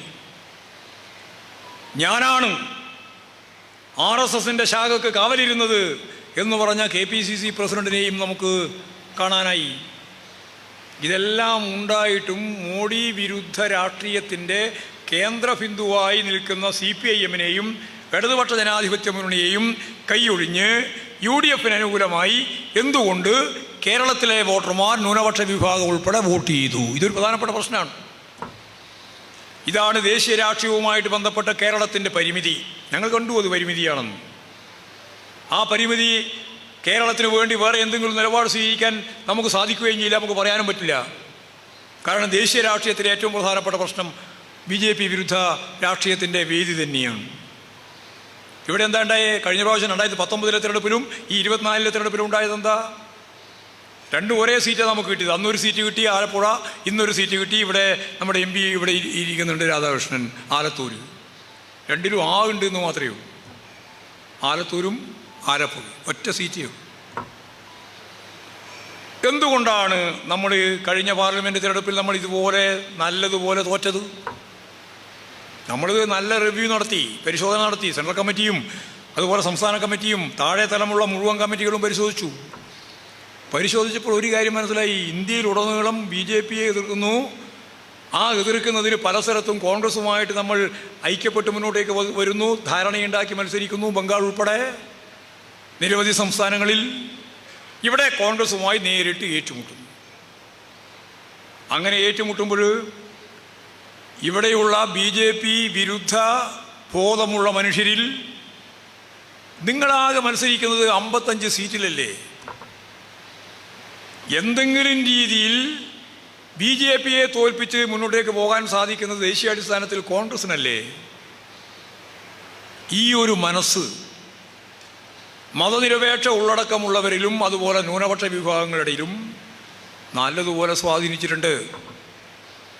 അത് 2019 സ്വാധീനിച്ചിട്ടുണ്ട്, 2024 സ്വാധീനിച്ചിട്ടുണ്ട്. അതിൽ നിന്നാണ് യഥാർത്ഥത്തിൽ നമുക്ക് ഈ പറയുന്ന രീതിയിൽ, നമ്മൾ പ്രതീക്ഷിച്ച രീതിയിൽ മോഡി വിരുദ്ധ രാഷ്ട്രീയത്തിൻ്റെ കേന്ദ്രമായി പ്രവർത്തിക്കുന്ന CPIM-ന് കേരളത്തിൽ സീറ്റ് ലഭിക്കാതിരിക്കുന്നു എന്നുള്ള പ്രശ്നം. ഇതൊരു പ്രധാനപ്പെട്ട ഭാഗം. പിന്നെ കുറേ കാര്യങ്ങൾ നമുക്ക് കണ്ടുപിടിച്ചിട്ടുണ്ട്. ആ കണ്ടുപിടിച്ചതൊന്നും ഞാൻ ഗവൺമെൻറ്റിന് ഉൾപ്പെടെയുള്ള മുഴുവൻ കാര്യങ്ങളും ഞാനിപ്പോൾ വിശദീകരിക്കുന്നില്ല. പാർട്ടിയുടെ ദൗർബല്യങ്ങളുണ്ട്, സംഘടനാപരമായ പ്രശ്നങ്ങളുണ്ട്. പക്ഷേ പ്രധാനപ്പെട്ട കാര്യം ഇത് തന്നെയാണ്. ഇങ്ങനെയുള്ള ദേശീയ രാഷ്ട്രീയത്തിൻ്റെ പശ്ചാത്തലത്തിൽ കേരളത്തിൽ നടവ് പ്രയോഗിക്കുമ്പോൾ ഉണ്ടാവുന്ന പരിമിതി കൂടി കണക്കിലെടുത്തിട്ട് വേണം ഇനി ദേശീയ രാഷ്ട്രീയത്തിൻ്റെ ഭാഗമായിട്ടുള്ള കേരള രാഷ്ട്രീയം കൈകാര്യം ചെയ്യാൻ. ദേശീയ രാഷ്ട്രീയം കൈകാര്യം ചെയ്യുന്നതിൻ്റെ ഭാഗമാണ് പാർലമെൻറ്റ് തിരഞ്ഞെടുപ്പ്. എന്നാൽ അതിൽ നിന്ന് വ്യത്യസ്തമാണ് അസംബ്ലി തിരഞ്ഞെടുപ്പ്, അതിൽ നിന്ന് വ്യത്യസ്തമാണ് തദ്ദേശ സ്വയംഭരണ സ്ഥാപനങ്ങളിലേക്കുള്ള തിരഞ്ഞെടുപ്പ്. മൂന്ന് പാറ്റേണാണ്. അത് നമുക്ക് കഴിഞ്ഞ പ്രാവശ്യം മനസ്സിലായിട്ടുണ്ട്. കഴിഞ്ഞ പ്രാവശ്യം പാർലമെൻറ്റ് തിരഞ്ഞെടുപ്പിൽ നമ്മൾ നല്ലതുപോലെ തോറ്റു. 123 സീറ്റ് മണ്ഡലങ്ങൾ പരിശോധിച്ച് നോക്കിയപ്പോൾ UDF-ന് അനുകൂലമായിരുന്നു. 123 സീറ്റ്. ഇപ്രാവശ്യമല്ല, 2019.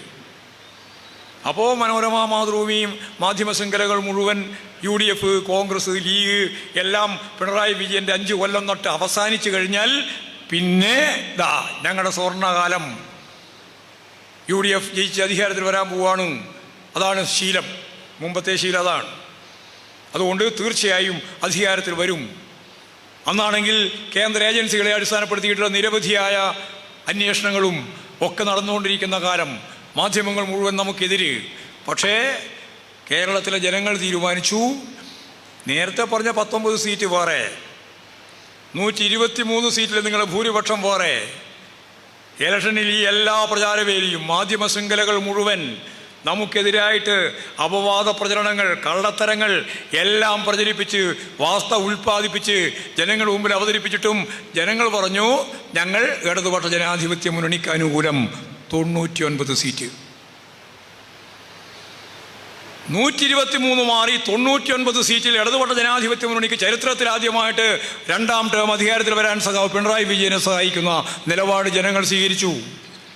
ഇതാണ് കേരള രാഷ്ട്രീയത്തിൻ്റെ ഒരു പ്രത്യേകത. ഈ ഒരു പ്രത്യേകത വെറുതെ എങ്ങനെയെങ്കിലും ഉണ്ടായ ഒന്നല്ല, അതിന് ചരിത്രപരമായ ഒരു പശ്ചാത്തലമുണ്ട്. ആ ചരിത്രപരമായ പശ്ചാത്തലം എന്താ? ഈ ആധുനിക കേരളത്തെ ഇന്നത്തെ കേരളമാക്കി ലോകത്തിൻ്റെ ഇന്ത്യയുടെ വിവിധ മേഖലയിലുള്ള ആളുകൾ പറയുന്നത് ഒന്നുമില്ലെങ്കിൽ ഒരു കേരളം പോലെങ്കിലും വേണം. സോഷ്യലിസം എന്നല്ല അവർ പറയുന്നത്, കേരളം പോലെ. എന്തേ ഈ കേരളത്തിൻ്റെ ഈ വളർച്ചയുടെ അടിസ്ഥാനം ഒരു സുപ്രഭാതത്തിൽ ഒരു ഗവൺമെൻറ്റിൻ്റെ ഭാഗമായിട്ട് മാത്രം ഉണ്ടായതാണോ? അല്ല. ഐക്യ കേരളം രൂപം കൊള്ളുന്നതിന് മുമ്പ് ഐക്യ കേരളത്തിന് വേണ്ടിയുള്ള കമ്മ്യൂണിസ്റ്റുകാരൻ്റെ സമരം, പ്രത്യേകിച്ച് സഖാവ് നേതൃത്വം കൊടുത്തുകൊണ്ട് സഖാവ് VMSൻ്റെ നിലപാട്,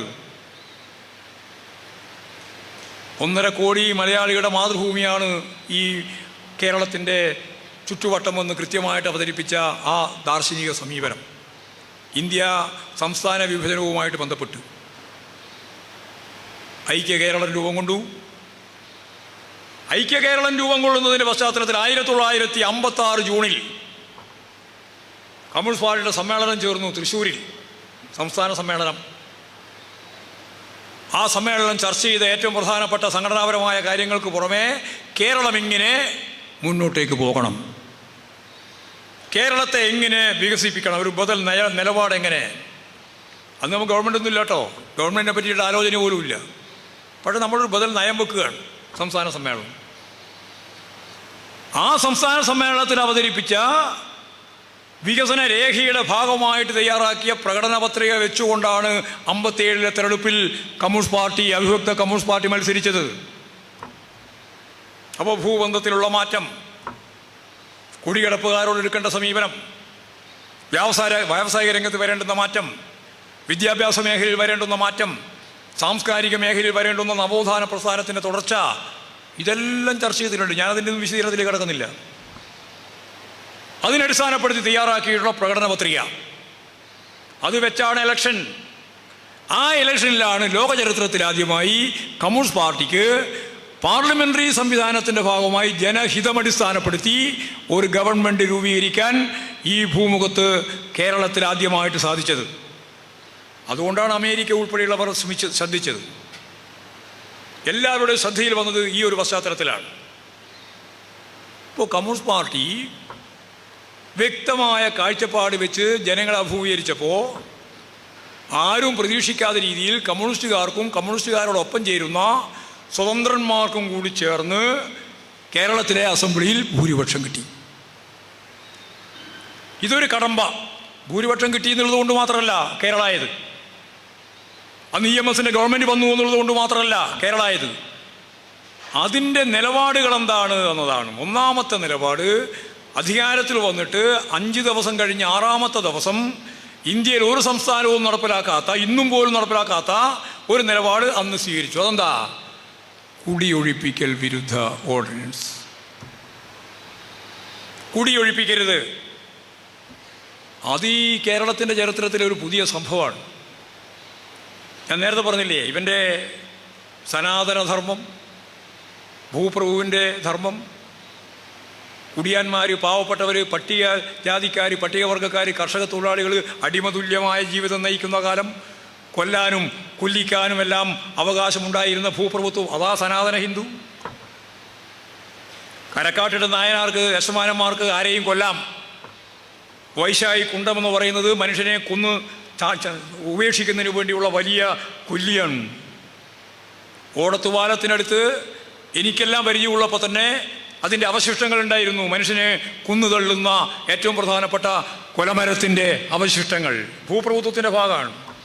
കല്യാട്ടശമാനൻ്റെ ഭാഗമായിട്ട് വെച്ച് കാണൽ, കങ്കാണി, നൂരി, മുക്കാല്, വാശി, വണ്ണാത്തി, മാറ്റിമുടക്കൽ, കല്ലും തോലും വെച്ചുകെട്ടൽ, കൂലിയാൻ ഉൾപ്പെടെയുള്ള അക്രമ പിരിവുകളുടെ കാലം, ജന്മിത്വത്തിൻ്റെ രാജവാഴ്ച. VMS പറഞ്ഞ ജാതി, ജന്മി, നാടുവാഴി വ്യവസ്ഥ,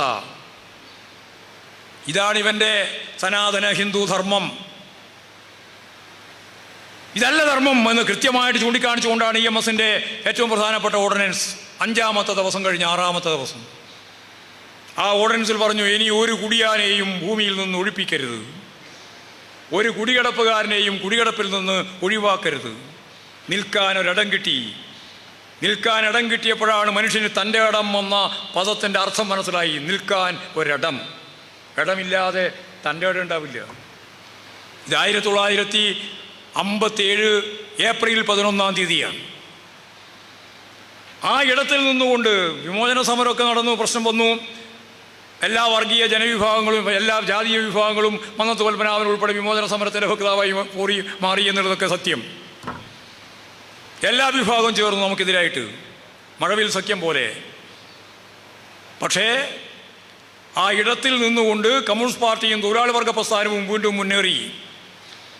തെരഞ്ഞെടുപ്പിൽ ചരിത്രത്തിലില്ലാത്ത രീതിയിൽ മുന്നേറ്റം ഉണ്ടാക്കാൻ നമുക്ക് സാധിച്ചു. പക്ഷെ ഭൂരിപക്ഷം കിട്ടിയില്ല 60-ലെ തെരഞ്ഞെടുപ്പിൽ.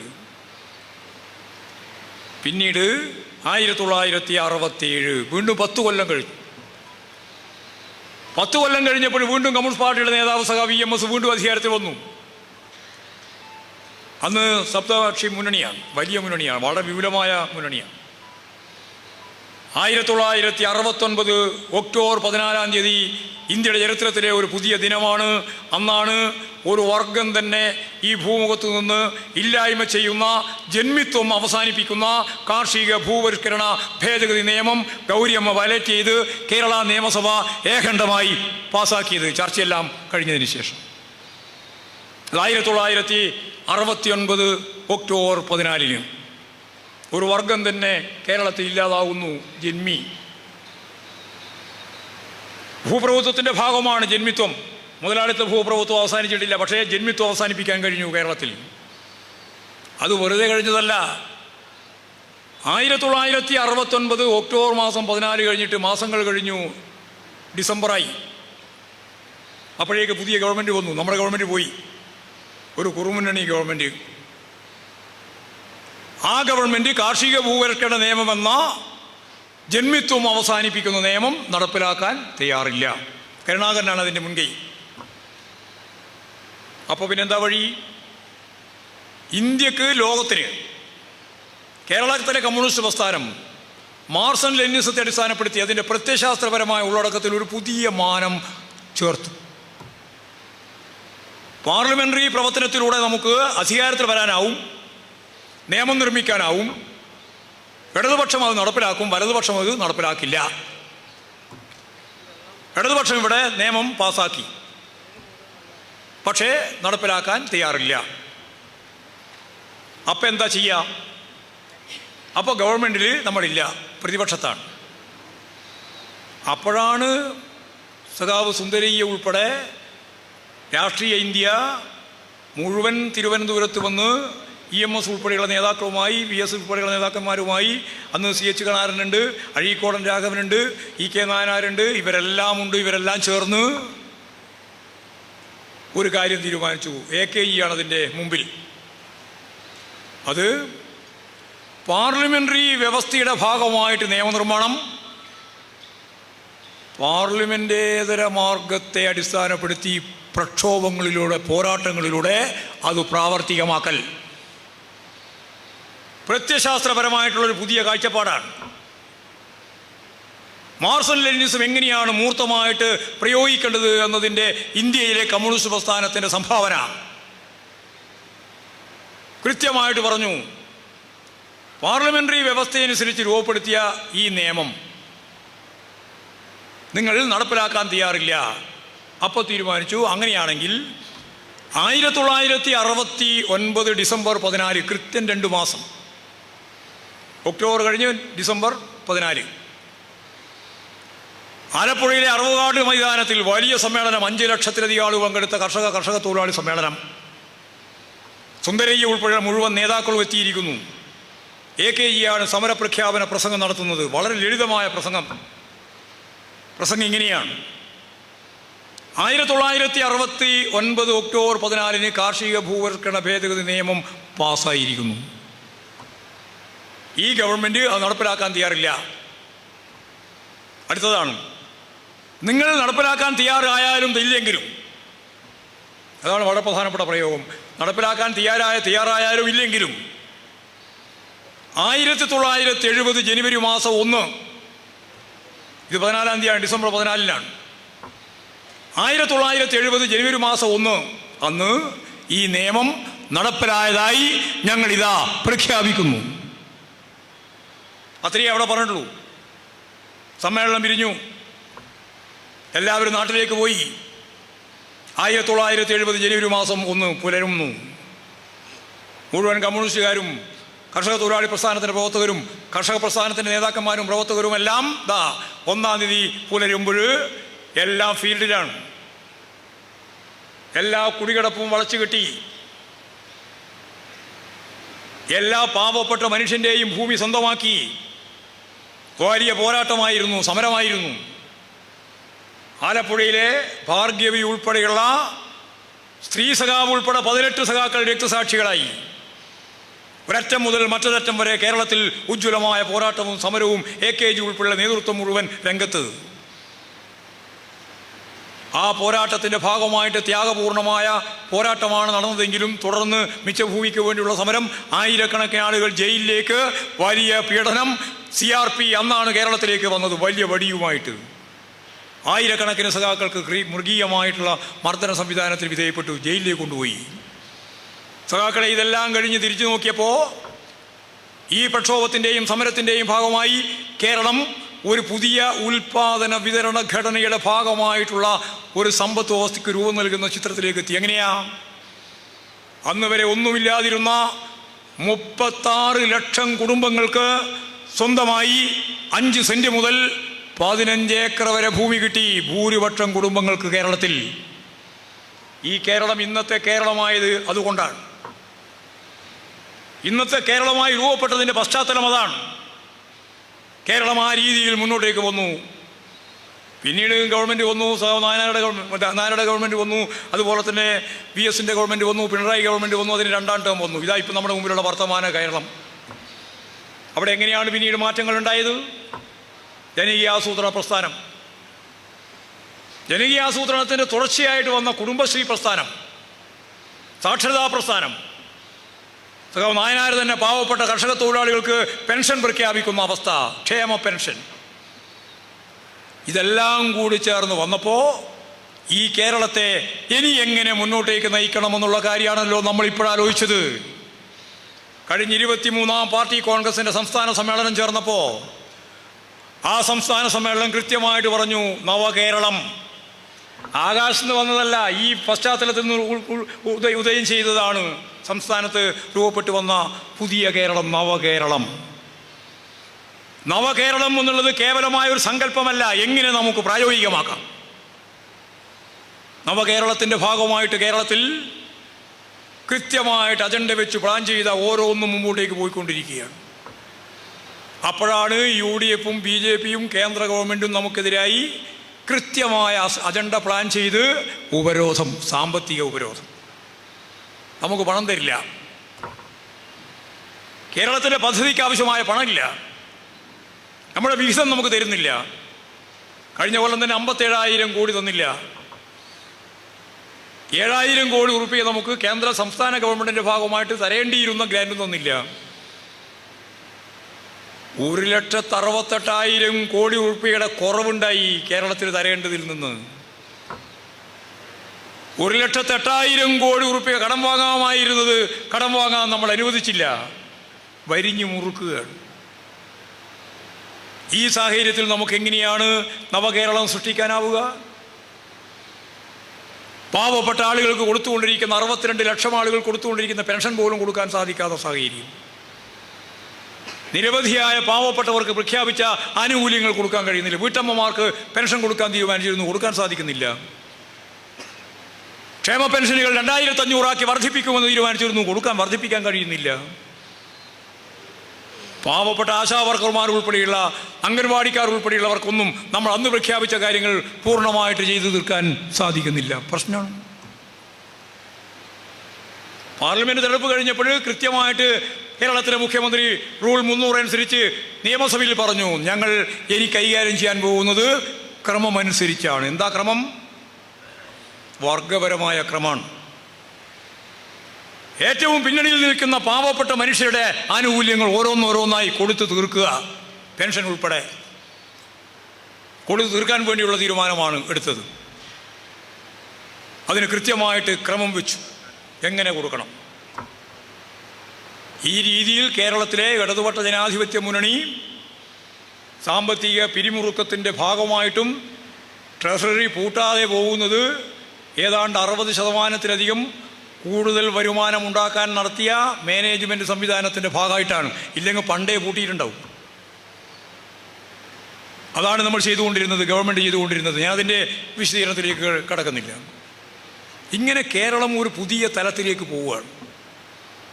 നമ്മൾ കണ്ടു ഒരു പുതിയ കേരളം വേണം. അപ്പോൾ ഒരു കാര്യം നമ്മൾ ആദ്യം തന്നെ കണ്ടത് എന്താ? ഈ ഗവൺമെൻറ്റിൻ്റെ 2ാം ടേമിലെ ഗവൺമെൻറ്റിൻ്റെ ആദ്യത്തെ അജണ്ട അതിദരിദ്രർ ഇവിടെ ഉണ്ടാവരുത്, ഇല്ലാതാക്കണം. അതിൻ്റെ സർവേയാണ് ആദ്യം നടന്നത്. സർവേ നടന്നപ്പോൾ 64,006 കുടുംബമുണ്ട്. 64,006 കുടുംബം. കഴിഞ്ഞ 2023 നവംബറിൽ ഫലപ്രദമായി സൂക്ഷ്മാംശം പരിശോധിച്ച് അതിൽ 30,000 ആളുകളെ കൃത്യമായിട്ട് നമ്മൾ പൊതുസമൂഹത്തിൻ്റെ ഭാഗമാക്കി.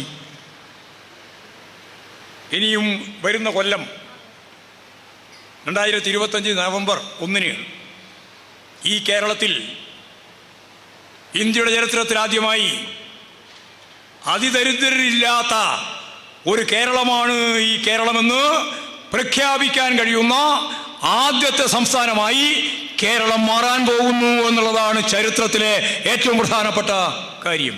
അത് നേടും. വീടില്ലാത്തവർക്ക് മുഴുവൻ വീട് ലൈഫ് പദ്ധതി 5 ലക്ഷത്തോളം ആൾക്ക് ഇപ്പോൾ കൊടുത്തിട്ടുണ്ട്. ഇനിയും ബാക്കിയുള്ളവർക്ക് കൊടുക്കണം. അത് കൊടുക്കും. പഞ്ചായത്തുകളെയും മുനിസിപ്പാലിറ്റികളെയും കോർപ്പറേഷനുകളെയും പ്രാപ്തമാക്കും. ലൈഫ് പദ്ധതി പുതിയ രീതിയിൽ മുമ്പോട്ടേക്ക് പോകുന്ന സമീപനങ്ങൾ സ്വീകരിക്കേണ്ടി വരും. ആരോഗ്യമേഖലയിൽ ലോകത്തെ ഏറ്റവും പ്രധാനപ്പെട്ട സംവിധാനമാണ് ജനകീയ ആരോഗ്യ സംവിധാനം. നമ്മളെല്ലാവർക്കും അറിയുന്നത് പോലെ കോവിഡിൻ്റെ സന്ദർഭത്തിൽ ലോകം തന്നെ വിസ്മയിച്ചുകൊണ്ട് കേരളത്തെപ്പറ്റി കേരളം ഒരു രാജ്യമാണെന്ന നിലയിലാണ് അമേരിക്ക പോലും വിശകലനം ചെയ്തത്. ശൈലജ ടീച്ചർക്കെല്ലാം പ്രത്യേക അഭിനന്ദനങ്ങൾ കിട്ടിയത് അതിൻ്റെ ഭാഗമായിട്ടാണ്. കേരള ഗവൺമെൻറ്റിൻ്റെ ആഗോള സാമ്പത്തിക നയത്തിൻ്റെ ഭാഗമായിട്ട് സ്വകാര്യവൽക്കരിക്കപ്പെട്ട ലോകത്തിൻ്റെ മുമ്പിൽ ബദലായി നിൽക്കുന്ന കേരളത്തിലെ ആരോഗ്യരംഗം ജനകീയ ആരോഗ്യ പ്രസ്ഥാനത്തിൻ്റെ ഭാഗമായിട്ട് നമുക്ക് 104 വയസ്സ് കഴിഞ്ഞവരെയും രക്ഷിക്കാനായിട്ടുണ്ട് എങ്കിൽ അമേരിക്കയിലാണ് 60 വയസ്സ് കഴിഞ്ഞവർ ഏറ്റവും കൂടുതൽ ആളുകൾ ചത്തൊടുങ്ങിപ്പോയത്. അപ്പോൾ ആരോഗ്യരംഗം ലോകോത്തരമാണ് കേരളത്തിൻ്റെത്. ഇപ്പോഴും അതെ, ഇനിയും ശക്തിപ്പെടുത്തണം. വളരെ പ്രധാനപ്പെട്ട വേറൊരു കാര്യമാണ് വിദ്യാഭ്യാസം. 1957 അതിന് അടിത്തറയിട്ടത് ജനകീയ വിദ്യാഭ്യാസ സംവിധാനം. 1ാം ക്ലാസ്സിലേക്ക് മുഴുവൻ കുട്ടികളെയും എത്തിക്കുക. അവിടെ നിങ്ങൾ പട്ടിണി കിടക്കണ്ട, ഉച്ചക്കഞ്ഞി. ആ ഉച്ചക്കഞ്ഞി കുടിച്ച് പഠിച്ചു പാസ്സായ ആ തലമുറയുടെ 3ാമത്തെ തലമുറയാണ് ഇന്ന് കേരളത്തിൽ. അവിടെ അച്ഛനും അമ്മയും ഇപ്പോൾ നിർബന്ധപൂർവ്വം പറയുന്നുണ്ട്, എനിക്ക് എൻ്റെ അച്ഛനും അമ്മയും ഒന്നും തന്നിട്ടില്ല, അതായത് അന്നത്തെ ആ കാലം. എന്നാൽ നിങ്ങളെ എത്രത്തോളം പഠിക്കുമോ അത്രത്തോളം നിങ്ങളെ പഠിപ്പിക്കുമെന്ന് പറയുന്ന അച്ഛനും അമ്മയും വന്നു. അത് 2ാമത്തെ തലമുറ. 3ാമത്തെ തലമുറയാകുമ്പോഴേക്ക് കേരളത്തിലെ പട്ടികജാതി, പട്ടികവർഗം, പിന്നോക്ക സമുദായം, OEC, OBC, മുന്നോക്കത്തിലെ പിന്നോക്ക ഉൾപ്പെടെയുള്ള മുഴുവൻ കുടുംബങ്ങളിലും ഉന്നത വിദ്യാഭ്യാസം നേടിയ യുവതീ യുവാക്കളുള്ള നാടാണ് കേരളം. ഇത് കേരളത്തിൽ മാത്രം. ഇന്ത്യ ഒക്കെ എങ്ങനെയാണ് എന്നുള്ളൊരു തെറ്റിദ്ധാരണയും വേണ്ട. കേരളത്തിലെ മുഴുവൻ കുടുംബങ്ങളിലും ഉന്നത വിദ്യാഭ്യാസം നേടിയവരാണ് ഈ മൂന്നാം തലമുറ. 57 മുതൽ ഇപ്പോൾ ഈ 2025 ആകുമ്പോഴേക്ക് അതിൻ്റെ മൂന്നാം തലമുറയിലുള്ളത് അഭ്യസ്തവിദ്യരായ യുവതി യുവാക്കളാണ്. ഇവിടെ പലരും പറയാറുണ്ട്, ഈ അഭ്യസ്തവിദ്യരായ യുവതി യുവാക്കളെ കാണുമ്പോൾ എൻ്റെ തല, നെഞ്ച് അല്ലെങ്കിൽ എൻ്റെ ഹൃദയം പൊട്ടിപ്പോകുന്നു എന്നൊക്കെ. ഒന്നും പൊട്ടണ്ട. ഈ അഭ്യസ്തവിദ്യരായ യുവതി യുവാക്കൾക്ക് മുഴുവൻ തൊഴിൽ കൊടുക്കാൻ കഴിയും. പണ്ട് ഞങ്ങളെല്ലാം KSYF-ഉം DYFI നടന്നപ്പോൾ പറഞ്ഞിട്ടുണ്ട്, മുതലാളിത്ത ഉൽപ്പന്നമാണ് തൊഴിലില്ലായ്മ. എന്നോ മുതലാളിത്തം അവസാനിക്കുന്നത് അന്ന് മാത്രമേ തൊഴിലില്ലായ്മ അവസാനിപ്പിക്കാനാവുള്ളൂ. ഇന്ത്യൻ സമ്പദ് വ്യവസ്ഥ കുത്തക മുതലാളിത്തത്തിൻ്റെയും ഭൂപ്രഭുത്വത്തിൻ്റെയും സാമ്രാജ്യത്വ സാമ്പത്തിക ശക്തിയുടെയും ഭാഗമായി നിലകൊള്ളുന്ന ഭരണകൂട വ്യവസ്ഥയാണ്. ഞങ്ങൾക്ക് തർക്കമില്ല. പക്ഷേ മാറി വന്ന കേരളത്തിൻ്റെ പശ്ചാത്തലത്തിൽ ജന്മിത്വം തന്നെ അവസാനിപ്പിച്ച ഈ കേരളത്തിൽ വിദ്യാഭ്യാസ മേഖലയിൽ ഉൾപ്പെടെ സർവ്വതല സ്പർശിയായ മേഖലയിൽ ഇടതുപക്ഷ ജനാധിപത്യ പ്രസ്ഥാനത്തിന് കഴിഞ്ഞ 57 മുതൽ ഇങ്ങോട്ട് ഇടപെടാൻ സൗകര്യം കിട്ടിയ ഈ നാടിനെ തൊഴിലില്ലായ്മയും പരിഹരിക്കാം. എല്ലാം പരിഹരിക്കാൻ സാധിക്കുന്നതാണ് കേരളത്തിൻ്റെ ഒരു ചിത്രം. കഴിഞ്ഞ തെരഞ്ഞെടുപ്പിലാണ് ആദ്യമായിട്ട് പറഞ്ഞത് വിജ്ഞാന സമൂഹം. അത് അത്രയൊന്നും ഗൗരവത്തിൽ പലരും കണ്ടിട്ടില്ല. കഴിഞ്ഞ പിണറായി ഗവൺമെൻറ് LP സ്കൂൾ മുതൽ ഹയർ സെക്കൻഡറി സ്കൂൾ വരെ ലോകോത്തരമായി, അതിൻ്റെ ക്ലാസ്സുകൾ ഉൾപ്പെടെ, ക്ലാസ് മുറി ഉൾപ്പെടെ. പിന്നീട് പറഞ്ഞു ഇത് ഉന്നത വിദ്യാഭ്യാസത്തിൻ്റെ ഭാഗം. ഉന്നത വിദ്യാഭ്യാസം വളരെ സജീവമായി. ഗവർണർ പാരവെക്കാൻ നടത്തിയ ശ്രമങ്ങളെല്ലാം പരാജയപ്പെട്ടു. ഇപ്പോൾ പുതിയ ഗവർണർ തന്നെ വന്നിരിക്കുകയാണ്. ഇന്നലെ ആരും തിരിഞ്ഞു നോക്കാനില്ലാതെ ഗവർണർ അറിയാൻ പിരിഞ്ഞു പോകേണ്ടുന്ന അവസ്ഥ വന്നു. നമുക്ക് പുതിയ ഗവർണറെ സംബന്ധിച്ചിടത്തോളം ഇപ്പോഴും ഒന്നും പ്രവചിക്കേണ്ടതില്ല. കൃത്യമായിട്ട് മുൻവിധിയില്ലാതെ പരിശോധിച്ച് നിലപാട് സ്വീകരിക്കാം. ഇവിടെ ഉന്നത വിദ്യാഭ്യാസത്തിൻ്റെ ഭാഗമായി യൂണിവേഴ്സിറ്റികളിൽ തന്നെ പുതിയ പുതിയ കോഴ്സുകളും AI ഉൾപ്പെടെയുള്ള പുതിയ തലമുറ, ഈ 2025 മുതലുള്ളത് ഒരു BT പുതിയ തലമുറയാണത്രേ. അങ്ങനെയാണ് ഇപ്പം പറയുന്നത്. ഒരു പ്രത്യേക പേര് കൊടുത്താണ് അറിയുന്നത്. ഇനി വരാൻ പോകുന്ന 39 വരെ അങ്ങനെ ഇരിക്കുന്ന ഇന്നലെ ജനിച്ചത് മുതലുള്ള കുട്ടി. ഞാൻ പറഞ്ഞു വരുന്ന ഇത്രയേ ഉള്ളൂ. വിദ്യാഭ്യാസ മേഖലയിൽ ഉൾപ്പെടെ സർവ്വതല സ്പർശിയായ മേഖലയിൽ വന്ന ഈ മാറ്റം ഉൾക്കൊണ്ട് നമുക്ക് വിജ്ഞാന സമൂഹമാക്കാനും, വിജ്ഞാന സമൂഹം മാത്രമല്ല വിജ്ഞാന സമ്പദ് വ്യവസ്ഥ കൈകാര്യം ചെയ്യാനും സാധിക്കും. ലോകത്തെവിടെയും വിജ്ഞാന സമ്പദ് വ്യവസ്ഥ എന്ന് പറയുന്നത് അതിൻ്റെ കേന്ദ്രം എപ്പോഴും മൂലധനമായിരിക്കും, പണമൂലധനം. ആ പണമൂലധനത്തിന് പകരം കേരളത്തിൽ വിജ്ഞാന മൂലധനം, നോളജ്, ആ വിജ്ഞാന മൂലധനത്തെ അടിസ്ഥാനപ്പെടുത്തിയിട്ടുള്ള സമ്പദ് വ്യവസ്ഥ, സ്റ്റാർട്ടപ്പുകൾ, 15,000 സ്റ്റാർട്ടപ്പുകൾ കേരളത്തിൽ രൂപമുള്ള സ്റ്റാർട്ടപ്പ് മിഷൻ, KDISC ഉൾപ്പെടെയുള്ള സംവിധാനങ്ങൾ, കേരള നോളജ് എക്കണോമി മിഷൻ, അതിലിപ്പോൾ ഐസക് ഉൾപ്പെടെ ചേർന്നുകൊണ്ടുള്ള പ്രവർത്തനം, എല്ലാം ചേർന്ന് മുമ്പോട്ടേക്ക് വന്നാൽ ഇടതുപക്ഷ മുന്നണി ഗവൺമെൻറ് തീരുമാനിച്ചു 20 ലക്ഷം ആളുകൾക്ക് ഞങ്ങൾ തൊഴിൽ നൽകും. അന്തം വിട്ടാണ് ജനങ്ങൾ കേട്ടത്. 20 ലക്ഷമോ? കേന്ദ്ര ഗവൺമെൻറ് സാധിക്കുന്നില്ല. അപ്പോഴാണ് ഒരു ചെറിയ സംസ്ഥാനം 20 ലക്ഷം ആളുകൾക്ക് തൊഴിൽ. വ്യാവസായിക ശൃംഖലയിൽ നമ്മൾ 25-ാം സ്ഥാനത്തായിരുന്നു. അത് കുറച്ച് കഴിഞ്ഞപ്പോൾ 15-ാം സ്ഥാനത്തായി. ഈ സ്വയം സംരംഭക രജിസ്ട്രേഷൻ കൂടി കഴിഞ്ഞു നോക്കിയപ്പോൾ ഇപ്പോൾ 1-ാം സ്ഥാനത്താണ്. 1-ാമത്തെ വർഷം എല്ലാ ഡിപ്പാർട്ട്മെൻറ്റുകളും ചേർന്ന് വ്യാവസായിക വകുപ്പ് കൂടി മുൻകൈ എടുത്തുകൊണ്ട് നടത്തിയ ശ്രമത്തിൽ 1,30,000 സംരംഭക പ്രവർത്തനങ്ങൾ യൂണിറ്റ് അടിസ്ഥാനത്തിൽ രജിസ്റ്റർ ചെയ്തു. 1,30,000. 1 ലക്ഷം പറഞ്ഞപ്പോൾ നമുക്കത് നേടാനാവുമോ എന്നായിരുന്നു ചിന്ത. ആയി. 2-ാമത്തെ വർഷമായപ്പോൾ 2,40,000 2,40,000 സ്വയം സംരംഭ പ്രവർത്തനം. 2-3 ആൾക്ക് ജോലി കിട്ടിയാൽ ഒരു 7 ലക്ഷം ആൾക്ക് തൊഴിൽ കിട്ടി. അതിനെ അതിശക്തിയായിട്ട് മുന്നോട്ടേക്ക് കൊണ്ടുപോകാനാണ് ഗവൺമെൻറ് ഉദ്ദേശിക്കുന്നത്. വലിയ രീതിയിൽ മുന്നോട്ടേക്ക് പോവുകയാണ്. അങ്ങനെയാണ് 1-ാം സ്ഥാനത്തേക്ക് നമ്മൾ വന്നത്. ഇനിയിപ്പോഴും 14,000 ആളുകൾ കേരളത്തിലെ വ്യവസായ ശൃംഖലയ്ക്ക് വേണ്ടി കാത്തിരിക്കുന്നു എന്നാണ് P. രാജീവൻ പറഞ്ഞത്, വ്യവസായ മന്ത്രി. വ്യാവസായിക കോറിഡോർ വരാൻ പോവുകയാണ് 2 മേഖലയിൽ. ഒന്ന് കൊച്ചിയിൽ നിന്ന് കോയമ്പത്തൂരിലേക്ക്. ആ കോറിഡോറിൻ്റെ ഭാഗമായി 1300 ഏക്കർ ഭൂമി ഇപ്പോഴും തന്നെ പാലക്കാട് മാത്രം ഏറ്റെടുത്തു. ഗവൺമെൻറ് അംഗീകാരം കിട്ടി, പണി തുടങ്ങാം. 14,000 പേര് കാത്തിരിക്കുന്നുണ്ട്. മറ്റൊന്ന് കോഴിക്കോട് നിന്നും മംഗലാപുരത്തേക്ക് പുതിയ കോറിഡോർ, വ്യാവസായിക കോറിഡോർ. മറ്റൊന്ന് ലോകപ്രശസ്തമായ തലത്തിലേക്ക് വരുന്ന, ഇപ്പോഴും ഉദ്ഘാടനം ചെയ്യുന്നതിന് മുമ്പ് തന്നെ ലോകം ശ്രദ്ധിച്ചു തുടങ്ങിയ വിഴിഞ്ഞം തുറമുഖം. അത് കോഴിക്കോട്, അത് പ്രധാനമായിട്ടും തിരുവനന്തപുരത്തും കൊല്ലത്തും, അത് റിംഗ് റോഡ് ഉൾപ്പെടെ, റെയിൽവേ ഉൾപ്പെടെ, അതിൻ്റെ ഭാഗമായിട്ടൊരു വ്യവസായ ശൃംഖല ഉൾപ്പെടെ രൂപപ്പെട്ട് വരാൻ പോവുകയാണ്. വമ്പിച്ച മുന്നേറ്റമായിരിക്കും, ലോകോത്തരമായിരിക്കും ആ 2 ജില്ലകളിൽ. തുടർന്ന് കേരളമുടനീളം ഒരു പുതിയ സാഹചര്യം വരികയാണ്. തൊഴിലില്ലായ്മ പരിഹരിക്കുന്നതിന് വേണ്ടിയുള്ള പുതിയ സംരംഭം എന്ന രീതിയിൽ നമ്മളിപ്പോൾ ജോബ് സ്റ്റേഷൻ ആരംഭിക്കുകയാണ് ഓരോ മണ്ഡലത്തിലും പഞ്ചായത്തിലും. അവിടെ രജിസ്റ്റർ ചെയ്യാം. രജിസ്റ്റർക്ക് പ്രത്യേക പരിശീലനം. MAയും MSCയും കൊണ്ട് കാര്യമില്ല. MAയും MSCയും കഴിഞ്ഞാൽ അവർക്ക് ഏത് തൊഴിലാണോ ചെയ്യാനാവുന്നത് എന്ന്, എവിടെയാണോ അതിന് അവസരമുള്ളത് എന്ന് 10 ലക്ഷം ആളുകളുടെ ഡിമാൻഡ് നമ്മുടെ മുമ്പിൽ ഇപ്പോഴുണ്ട്. 10 ലക്ഷം. അവർക്ക് എന്താണ് വേണ്ടതെന്ന് മനസ്സിലാക്കി അവരെ പരിശീലിപ്പിച്ചാൽ 3 മാസം, 4 മാസം, 5 മാസം, 6 മാസം ഇവർക്കെല്ലാം ജോലി ലഭിക്കാനുള്ള സാധ്യതയാണ്. 20 ലക്ഷം എന്ന് പറഞ്ഞത് കൃത്യമായി എണ്ണി തിട്ടപ്പെടുത്തി നമുക്ക് പ്രഖ്യാപിക്കാനാവും. അതിനേക്കാൾ കൂടുതൽ. അപ്പോൾ തൊഴിലില്ലായ്മ പ്രശ്നം പരിഹരിക്കാൻ സാധിക്കുന്ന ഒരു കേരളം രൂപപ്പെട്ടു വന്നു എന്ന് പറഞ്ഞാൽ ലോകോത്തരമായിരിക്കും. ഞാനിതിൻ്റെ മറ്റ് വിശദീകരണത്തിലേക്കൊന്നും കടക്കുന്നില്ല. ഒരു കാര്യം കൂടി പറഞ്ഞിട്ട് അവസാനിപ്പിക്കാം. ഈ കേരളത്തിലെ ഇടതുപക്ഷ ജനാധിപത്യ മുന്നണി ഗവൺമെൻറ് ഈ ഒരു പുതിയ തലം വെച്ച് മുമ്പോട്ടേക്ക് പോകുമ്പോൾ ഇതേറ്റവും അപകടകരമായ അവസ്ഥയാണെന്ന് മനസ്സിലാക്കി തിരിച്ചറിഞ്ഞ ഒന്നാമത്തെ കാര്യം UDF ആണ്. ഒപ്പം BJP ഉണ്ട്. എന്നാൽ അവർക്ക് എല്ലാ ഉപദേശങ്ങളും നിർദ്ദേശങ്ങളും കൊടുത്ത് പ്രതിപക്ഷത്തിൻ്റെ നിര കൃത്യമായിട്ട് കൈകാര്യം ചെയ്യുന്നത് പ്രതിപക്ഷ നേതാവ് VD സതീശനോ അതുപോലുള്ള സ്വാരനോ ഒന്നുമല്ല. അത് ഈ മാധ്യമങ്ങളാണ്. കമ്മ്യൂണിസ്റ്റ് വിരുദ്ധത ലോകോത്തരമായ രീതിയിൽ അവതരിപ്പിക്കുന്ന വിഭാഗം. അത് പ്രിൻ്റ് മീഡിയയുണ്ട്, അതുപോലെ തന്നെ ചാനൽ ഉൾപ്പെടെയുള്ള സംവിധാനവും. അവർ നമുക്കെതിരായിട്ടാണ്.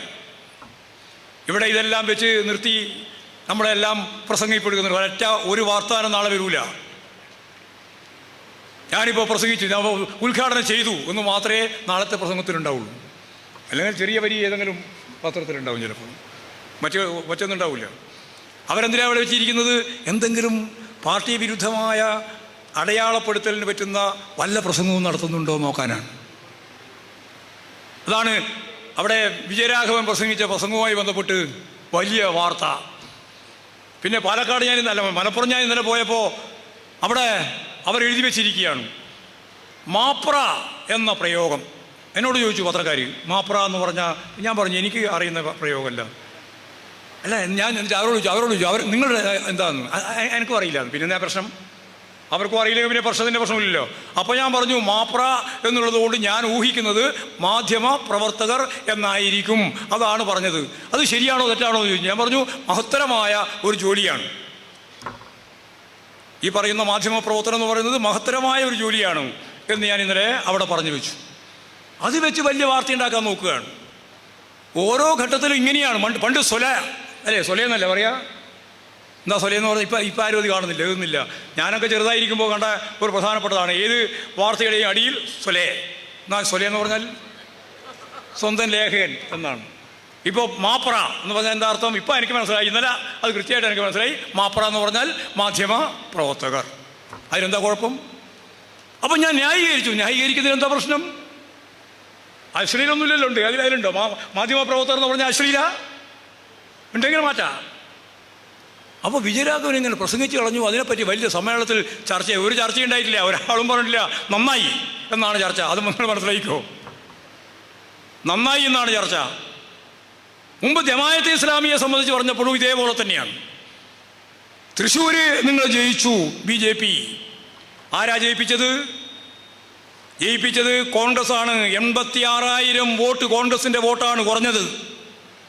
ആ വോട്ട് ക്രിസ്ത്യൻ വോട്ട് ഉൾപ്പെടെയുള്ള വോട്ട് യഥാർത്ഥത്തിൽ അവിടെ BJPക്ക് കിട്ടി. സുരേഷ് ഗോപിക്ക് 74,000 വോട്ടിന് ജയിച്ചു. 86,000 വോട്ട് നിങ്ങൾ കുറഞ്ഞു. നിങ്ങൾ 3-ാം സ്ഥാനത്തായി. ഞങ്ങൾക്ക് കഴിഞ്ഞ പ്രാവശ്യം കിട്ടിയതിനേക്കാൾ കൂടുതൽ വോട്ട് കിട്ടി, എന്നാലും ഞങ്ങളുടെ വോട്ട് കുറച്ച് പോയിട്ടുണ്ട്. അങ്ങനെ എല്ലാം കൂടി നോക്കുമ്പോൾ 1,00,000-ലധികം വോട്ട് ബി ജെ പിക്ക് അധികം കിട്ടി. ആ കിട്ടിയതിൻ്റെ ഭാഗമായിട്ട് 74,000 വോട്ടിന് അവർ ജയിച്ചു. ജയിപ്പിച്ചതിന് ഉത്തരവാദി ആരാണ് എന്നതിന് പകൽ വെളിച്ചം പോലെ വ്യക്തത കോൺഗ്രസ്. ഇപ്പോഴ് പാലക്കാട് നിയോജക മണ്ഡലത്തിൽ നടന്ന മത്സരത്തിൽ 4,500 വോട്ട് ബി ജെ പിയിൽ നിന്ന് നിങ്ങൾ വാങ്ങി. ഞാൻ അതന്നെയാണ് ഉപയോഗിച്ച പദം. 4,500 വോട്ട് നിങ്ങൾ വാങ്ങി. ആരോട്? ബി ജെ പിയോട്. 10,000 വോട്ട് അവർ തന്നെ പറഞ്ഞു SDPI ഞങ്ങൾ കോൺഗ്രസിന് നൽകി. 10,000. 3,500 4,000 വോട്ട് ഏതാണ്ട് ജമാഅത്ത് ഇസ്ലാമിൻ്റെയും വാങ്ങി. അവിടെ ജമാഅത്ത് ഇസ്ലാമി ചെറുതാണ്, SDPIക്കാണ് കുറച്ച് സ്വാധീനം. അവർ 5,000-10,000 വോട്ടുണ്ട് ആ മണ്ഡലത്തിൽ. ആ വോട്ട് ഞങ്ങൾ കൊടുത്തു. ഫലം പ്രഖ്യാപിക്കുന്നതിന് മുമ്പ് വിക്ടോറിയ കോളേജിൻ്റെ മുമ്പിൽ ആദ്യത്തെ പ്രകടനം തുടങ്ങിയത് ഈ SDPI ആണ്. കേരളത്തിലെ ഏറ്റവും തീവ്രവാദ പ്രസ്ഥാനം ഏതാണ് എന്ന് ചോദിച്ചാൽ ഉറപ്പായിട്ട് ഞാൻ പറയും അത് BJP ആണ്, RSS ആണ്. ഒന്നാം സ്ഥാനത്ത് അതിനെ തന്നെ നിർത്തണം. കാരണം അതിന് ഫാസിസത്തിലേക്ക് പോകാനുള്ള ശേഷിയുണ്ട്. വെറുതെ പറയുന്നതല്ല, അതിന് ഫാസിസത്തിലേക്ക് പോകാനുള്ള ശേഷിയുണ്ട്. എന്നാൽ ന്യൂനപക്ഷ വർഗീയത, അതിൻ്റെ ഏറ്റവും പ്രധാനപ്പെട്ട കരുത്ത് ജമാഅത്തെ ഇസ്ലാമി, SDPI, മതരാഷ്ട്രം, ഇസ്ലാമിക രാഷ്ട്രം വേണമെന്ന് തന്നെയാണ്. ഇവരോടൊപ്പം ചേർന്നുകൊണ്ടാണ് ലീഗ് കൈകാര്യം ചെയ്യുന്ന ആശയതലം ഇപ്പോൾ ജമാഅത്ത് ഇസ്ലാമിൻ്റെ ആശയതലമായി മാറിയിരിക്കുകയാണ്. അത് വളരെ ഗൗരവതരമായ പ്രത്യാഘാതം ലീഗിലുണ്ടാവും. ഇവരുമായി ചേർന്ന് മുമ്പോട്ടേക്ക് പോകുന്ന അതിൻ്റെ ഗുണഭോക്താവ് കോൺഗ്രസ് ആണ്. ആ കോൺഗ്രസിലും അതിൻ്റെതായ പ്രത്യാഘാതം ഉണ്ടാവും. അതിപ്പോൾ തുടങ്ങിയിട്ടുണ്ട്. മുരളീധരൻ പറഞ്ഞു എനിക്ക് 2 തെരഞ്ഞെടുപ്പിൽ ജമാഅത്ത് ഇസ്ലാമിൻ്റെയും SDPIയുടെയും വോട്ട് കിട്ടിയിട്ടുണ്ട്. അപ്പോൾ കണ്ണൂരിട്ടി പേടിപ്പിച്ചിട്ട് വി.ഡി. സതീശൻ പറഞ്ഞു അങ്ങനെ പറയാൻ പാടുണ്ടോ? അങ്ങനെ വോട്ട് കിട്ടിയത് പിന്നെ പറയാണ്ടിരിക്കണോ? അവർ പറഞ്ഞു ഇവിടെ കേരളത്തിൽ ഇടതുപക്ഷം 3ാം ഘട്ടത്തിലേക്ക് വരുമെന്ന ഉത്കണ്ഠ വെറുതെ ഒന്നുമല്ല. ജമാഅത്തെ ഇസ്ലാമെങ്കിൽ ജമാഅത്തെ ഇസ്ലാമി, SDPI എങ്കിൽ SDPI. ഇനിയിപ്പോൾ ഞാനിപ്പോൾ പോകാൻ പുറപ്പെടുന്നത് UDFിലേക്കാണ് എന്ന് അൻവർ പറഞ്ഞിരിക്കുകയാണ് ഇന്ന് രാവിലെ. അൻവർ ഇപ്പോഴും അല്ലെങ്കിൽ എവിടെയാണ് ഉള്ളത്? ആ കൂടാരത്തിലേ നിങ്ങൾക്ക് പോകാനുള്ളൂ. കേരളത്തിൽ വേറെ വഴിയൊന്നുമില്ല. DMK ഒന്നും ഒരു കാര്യം നടക്കില്ല ഇവിടെ. ഒന്നുകിൽ ഇപ്പുറം അല്ലെങ്കിൽ അപ്പുറം. ഞങ്ങൾ പണ്ടേ അപ്പുറത്തേക്ക് കൂട്ടിയതാണ് നിങ്ങളെ. അതിലൊന്നും ഞങ്ങൾക്കൊരു ഉത്കണ്ഠയില്ല. നിങ്ങൾ ഏത് വേഷം കെട്ടിയാലും അത് അവസാനം എത്തിച്ചേരുന്നത് UDFിൻ്റെ അനുബന്ധമായിട്ട് മാറിയും DMK എന്നോ എന്ത് പേര് പറഞ്ഞാലും. അതിൻ്റെ ഭാഗമായിട്ടാണിപ്പോൾ ജാതി യാത്രയും പ്രശ്നങ്ങളൊക്കെ അവതരിപ്പിക്കാൻ ശ്രമിച്ചുകൊണ്ടിരിക്കുന്നത്. എല്ലാം കൂടി ചേർന്ന്, എല്ലാ ജാതി മത വർഗീയ സ്വത്വ രാഷ്ട്രീയ ശക്തികളും ചേർന്ന് മഴവിൽ സഖ്യം എന്ന് ഞങ്ങൾ കഴിഞ്ഞ പ്രാവശ്യത്തെ തെരഞ്ഞെടുപ്പ് റിവ്യൂവിൻ്റെ ഭാഗമായിട്ട് ചൂണ്ടിക്കാണിച്ചതുപോലെ എല്ലാവരുടെയും നമ്പർ 1 ശത്രു CPM. ഞങ്ങൾക്കതിൽ അഭിമാനമുണ്ട്. എല്ലാ വർഗീയവാദികളുടെയും എല്ലാ പിന്തിരിപ്പന്മാരുടെയും UDFിൻ്റെയും BJPയുടെയും എല്ലാം നമ്പർ 1 ശത്രു കേരളത്തിൽ CPIM. ആ CPIMന് അതിൻ്റെ അഭിമാനബോധത്തോടെ നിലവിലുള്ള പിന്തിരിപ്പൻ ശക്തികൾക്കെതിരായി, വർഗീയ കൂട്ടുകൾക്കെതിരായി മുമ്പോട്ടേക്ക് പോകാനുള്ള കരുത്തുണ്ട്, ശക്തിയുണ്ട്. 2024 നിങ്ങൾക്ക് 111 മണ്ഡലത്തിലാണ് ഭൂരിപക്ഷം കിട്ടിയിട്ടുള്ളത്. കഴിഞ്ഞ പ്രാവശ്യം 123. കഴിഞ്ഞ പ്രാവശ്യം ഞങ്ങൾക്ക് 99. വരാൻ പോകുന്ന 3ാമത്തെ ടേം നടക്കാൻ പോകുന്ന 2026 മെയ് മാസം നടക്കാൻ പോകുന്ന രാഷ്ട്രീയ പോരാട്ടത്തിൻ്റെ ഭാഗമായി കേരളത്തിലെ ഇടതുപക്ഷ ജനാധിപത്യ മുന്നണി ഈ നവകേരളത്തെ സൃഷ്ടിച്ച് ലോകോത്തരമായ രീതിയിൽ 400 കൊല്ലക്കാലം വളർച്ച നേടിയ ലോകത്തിലെ വികസിത രാജ്യത്തിലെ ജനങ്ങളുടെ ജീവിത നിലവാരത്തിലേക്ക് കേരളത്തിലെ ജനങ്ങളുടെ ജീവിത നിലവാരം ഒരു 10-20 വർഷക്കാലം കൊണ്ട് എത്തിക്കുക എന്ന വളരെ പ്രധാനപ്പെട്ട ശാസ്ത്രീയമായ നിഗമനങ്ങളോടെ നവകേരളം സൃഷ്ടിക്കുന്നതിന് വേണ്ടിയുള്ള പ്രവർത്തനത്തിൽ ഞങ്ങൾ മുന്നോട്ടേക്ക് പോകുമ്പോൾ ഈ 111 എന്നുള്ള നിങ്ങളുടെ മണ്ഡലത്തിൻ്റെ കണക്ക് മാറ്റി ഇടതുപക്ഷ ജനാധിപത്യ മുന്നണിക്ക് കഴിഞ്ഞ പ്രാവശ്യത്തേക്കാൾ ഭൂരിപക്ഷത്തോടെ ജയിച്ചു മുന്നേറാൻ കഴിയുന്ന ഒരു പുതിയ രാഷ്ട്രീയ സാഹചര്യം ഈ കേരളത്തിൽ ഉണ്ടാക്കുമെന്ന കാര്യത്തിൽ ഒരു സംശയവും വേണ്ട. അതാണ് പാർട്ടി ഉദ്ദേശിക്കുന്നത്.